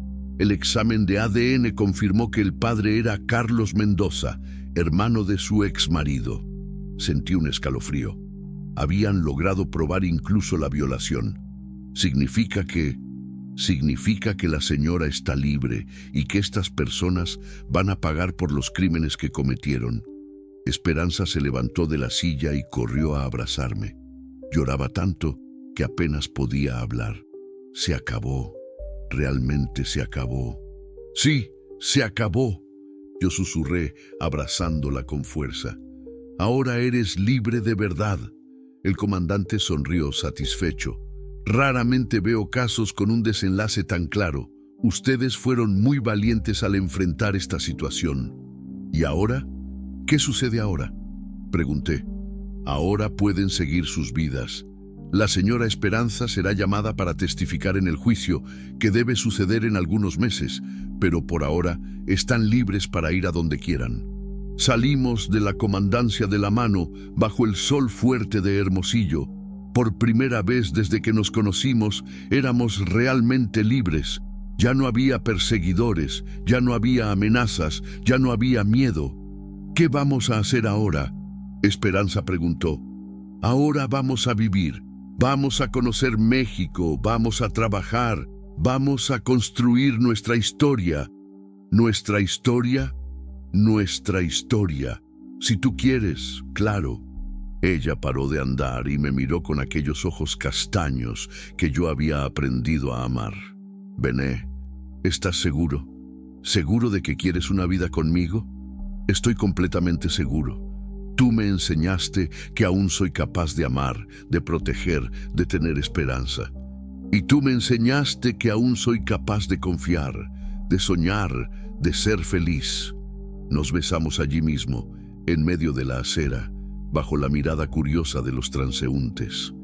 Era nuestro primer beso, pero con sabor a nuevo comienzo, a victoria, a futuro. Porque a veces la vida nos rompe en pedacitos para que podamos reconstruirnos aún más fuertes. Y cuando dos personas rotas se unen con amor verdadero, no suman sus heridas, multiplican su capacidad de curación. Capítulo 10. El nuevo amanecer. 6 meses después. El sol nacía por detrás de las montañas de la Sierra Gorda, pintando el cielo de colores que ni el mejor artista lograría reproducir. Rosa, naranja, dorado, una sinfonía de luz que me hacía agradecer todos los días por estar vivo para presenciar tanta belleza. Esperanza estaba sentada en la cabina del camión, las piernas colgando hacia afuera, sosteniendo una taza de café humeante. Su cabello había crecido y ahora caía suelto por los hombros. El rostro, antes marcado por el sufrimiento, ahora irradiaba una paz que yo nunca pensé que vería. «Buenos días, mi amor», dijo ella cuando me vio salir de la parte trasera del camión donde habíamos pasado la noche. «Buenos días, mi vida». Aún me emocionaba escuchar esas palabras salir de nuestros labios. Mi amor, mi vida, palabras que cargaban el peso de una jornada imposible que nos trajo hasta allí. En los últimos 6 meses, nuestra vida se había transformado completamente. Ya no éramos fugitivos, ya no éramos víctimas. Éramos una pareja que había elegido la carretera como hogar y la libertad como estilo de vida. ¿Ya hablaste con doña Lucía hoy?, pregunté, preparando mi propio café en el fogón portátil que ahora formaba parte de nuestro equipo. Sí, dijo que tiene una sorpresa para nosotros cuando pasemos por San Pedro Tilapa la próxima semana. ¿Qué tipo de sorpresa? No quiso contar. Dijo que es algo bueno. Sonreí. Doña Lucía se había convertido en una madre para nosotros dos. Siempre que pasábamos por la región, nos asegurábamos de visitarla, y ella siempre nos recibía como si fuéramos hijos que regresaban a casa. ¿Y Joaquín? ¿Confirmó el flete para Veracruz? Confirmó. Podemos recoger la carga en Toluca el martes. Nuestra vida había encontrado un ritmo perfecto. Yo trabajaba con fletes regionales, siempre eligiendo rutas que nos permitieran conocer lugares nuevos o revisitar ciudades que nos habían gustado.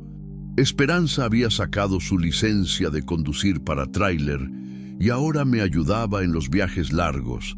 Éramos una dupla completa.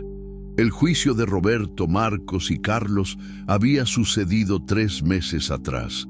Fue difícil para Esperanza tener que revivir todo aquello, pero lo enfrentó con una valentía que me dejó orgulloso. Los 3 fueron condenados a penas largas. Roberto recibió 15 años por intento de homicidio calificado, Marcos 12 años como cómplice y Carlos 20 años por violación y participación en el intento de asesinato. «Bené», Esperanza dijo interrumpiendo mis pensamientos. ¿Puedo contarte algo? Siempre puedes. Anoche soñé con mi hijo. Ella rara vez hablaba sobre el bebé que había perdido. Era una herida que, aunque cicatrizada, aún dolía a veces. ¿Cómo fue el sueño? Era un niño hermoso, con tus ojos. Dijo que estaba bien, que estaba feliz donde estaba y que yo podía dejar de culparme. Sentí los ojos humedecerse.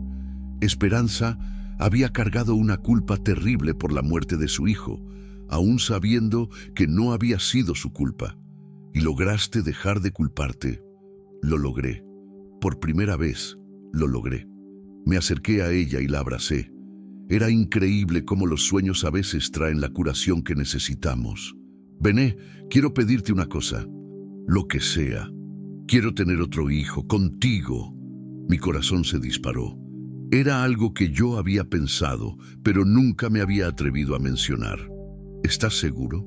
Completamente segura. Quiero formar una familia contigo, una familia de verdad, construida en el amor. ¿Y si es una vida difícil para un niño, siempre viajando sin escuela fija? Bené, mira a nuestro alrededor. Ella señaló el paisaje deslumbrante a nuestro alrededor. No, ¿qué niño no querría crecer viendo México entero, conociendo culturas diferentes, aprendiendo que el mundo es grande y lleno de posibilidades? Ella tenía razón. Nuestros hijos crecerían libres, conociendo la diversidad y la riqueza de nuestro país. Además, ella continuó sonriendo pícaramente, ya estoy embarazada de 2 meses. Casi tiré la taza de café. ¿Qué? ¿Cómo que ya estás embarazada? Lo descubrí la semana pasada, pero quería esperar el momento adecuado para contártelo.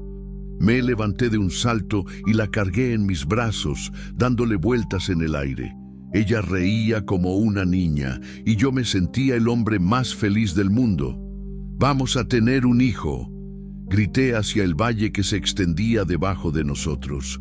«Vamos a tener un hijo».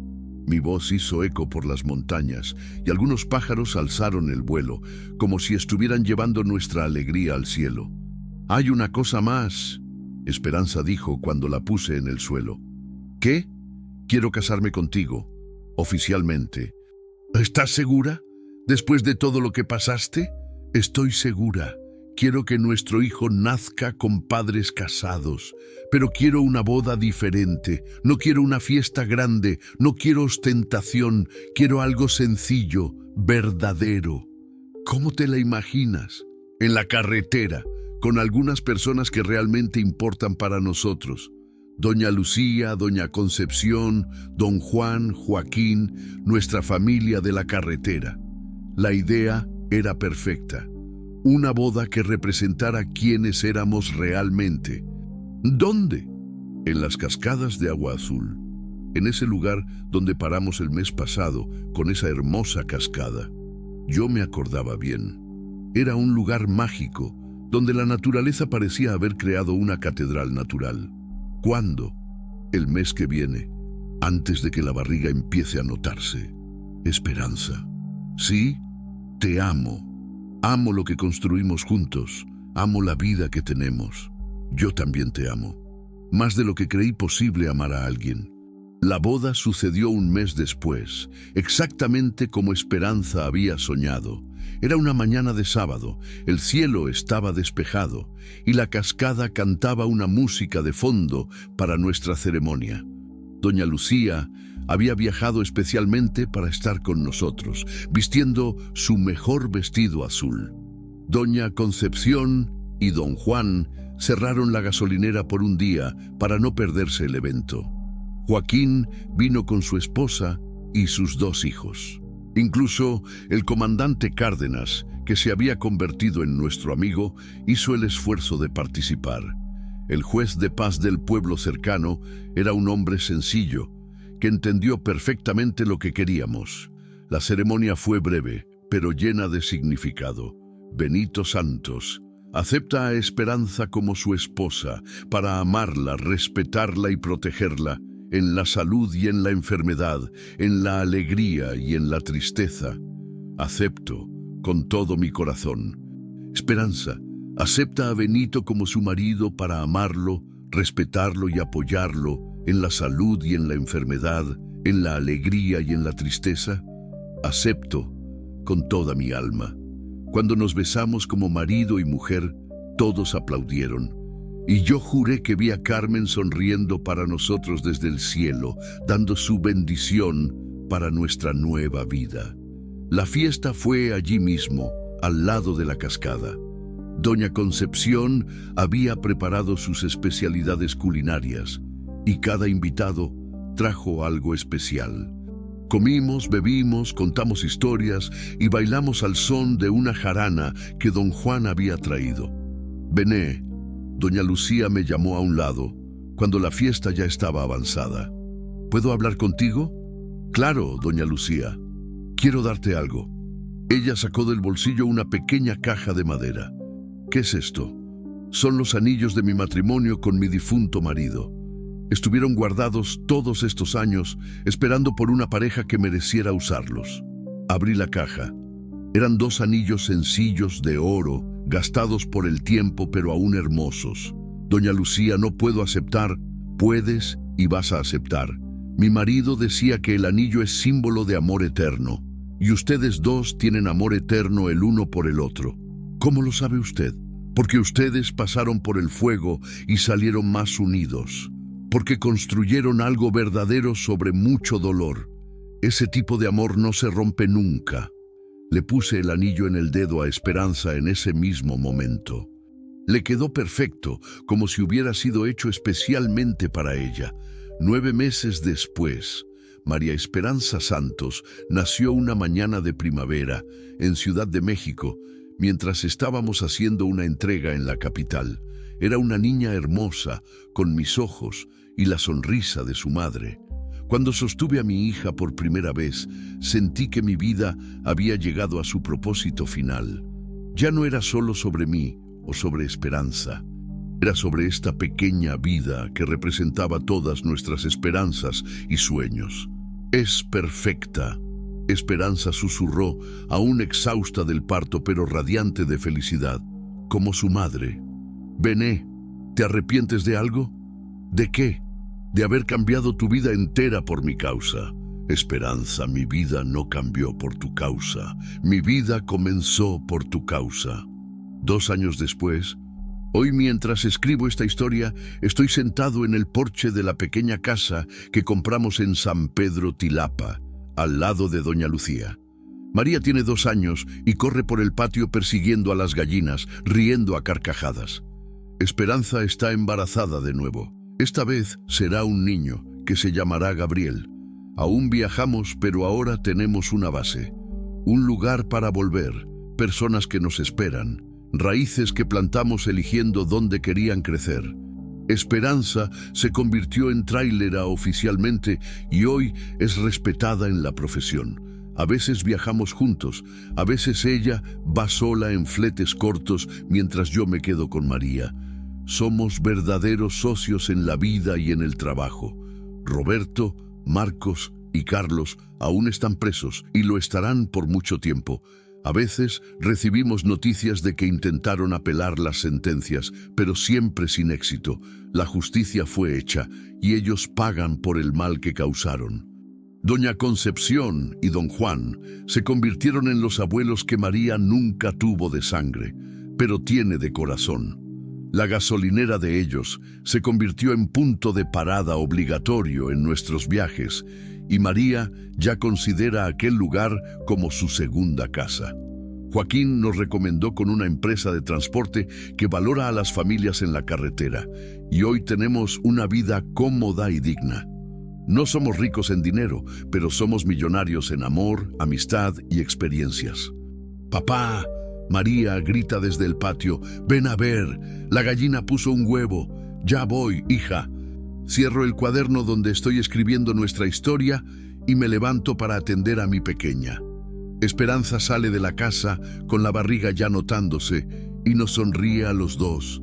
¡Qué familia tan linda es esa!, Doña Lucía dice observando la escena desde su mecedora. Es nuestra familia, respondo, construida con mucho amor y mucha lucha, y es verdad.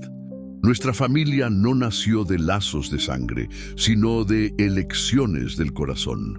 Nació de la decisión de un hombre de detenerse para ayudar a una desconocida en peligro. Nació de la valentía de una mujer de confiar nuevamente después de tanta traición. Nació de la bondad de personas sencillas que abrieron sus casas y corazones a desconocidos.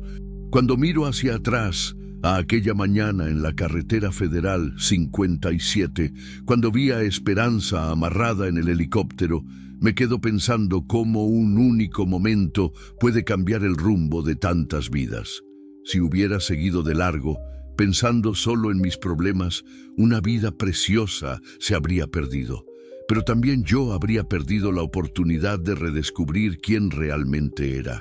Habría permanecido un hombre vacío, rodando por los caminos de México sin destino real.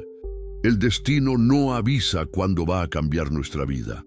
simplemente pone elecciones en nuestro camino. Y al final, somos el resultado de las elecciones que hacemos cuando nadie está mirando, cuando no hay nada que ganar más que la propia conciencia tranquila.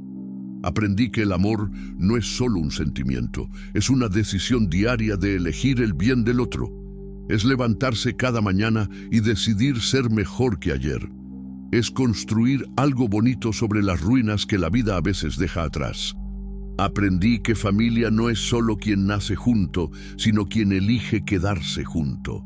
Que hogar no es un lugar, sino un sentimiento. Que libertad no es no tener responsabilidades, sino poder elegir qué responsabilidades asumir. Pero principalmente aprendí que nunca es tarde para volver a empezar. Que no importa cuántas veces la vida nos derribe, siempre podemos levantarnos e intentarlo de nuevo. Que toda persona merece una segunda oportunidad, principalmente cuando esa oportunidad viene acompañada de amor verdadero. María corre en mi dirección con el huevo de la gallina en las manos, los ojos brillando de alegría con el descubrimiento. Papá, mira qué bonito. Es hermoso, hija. Todo lo que nace con amor es hermoso. Esperanza se acerca y nos abraza, formando un círculo de amor y protección alrededor de nuestra pequeña familia. Los amo, ella susurra. Y nosotros te amamos, respondo besando su frente. El sol se pone detrás de las casas sencillas de San Pedro Tilapa, pintando el cielo de los mismos colores que vi aquella primera mañana cuando nuestra jornada comenzó. Pero ahora no son solo colores bonitos en el horizonte, son los colores de nuestra nueva vida, de nuestra familia, de nuestro amor. Y cuando la noche llega, con sus estrellas infinitas brillando sobre nuestras cabezas, sé que mañana será otro día de aventuras, otro día para agradecer, otro día para amar. Porque la vida, al final de cuentas, es sobre eso. Encontrar personas que hagan que nuestros días valgan la pena. Y cuando encontramos a esas personas, no importa dónde estemos, en una carretera polvorienta, en una ciudad grande o en una casita sencilla en el campo, lo que importa es que estamos juntos. Y juntos podemos enfrentar cualquier tormenta que venga. Esta es la historia de Bené y Esperanza.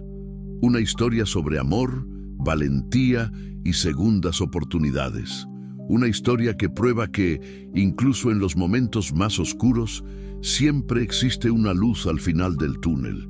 Y a veces esa luz tiene la forma de un tráiler azul deteniéndose para socorrer a quien lo necesita. Si esta historia tocó tu corazón, compártela con quienes amas.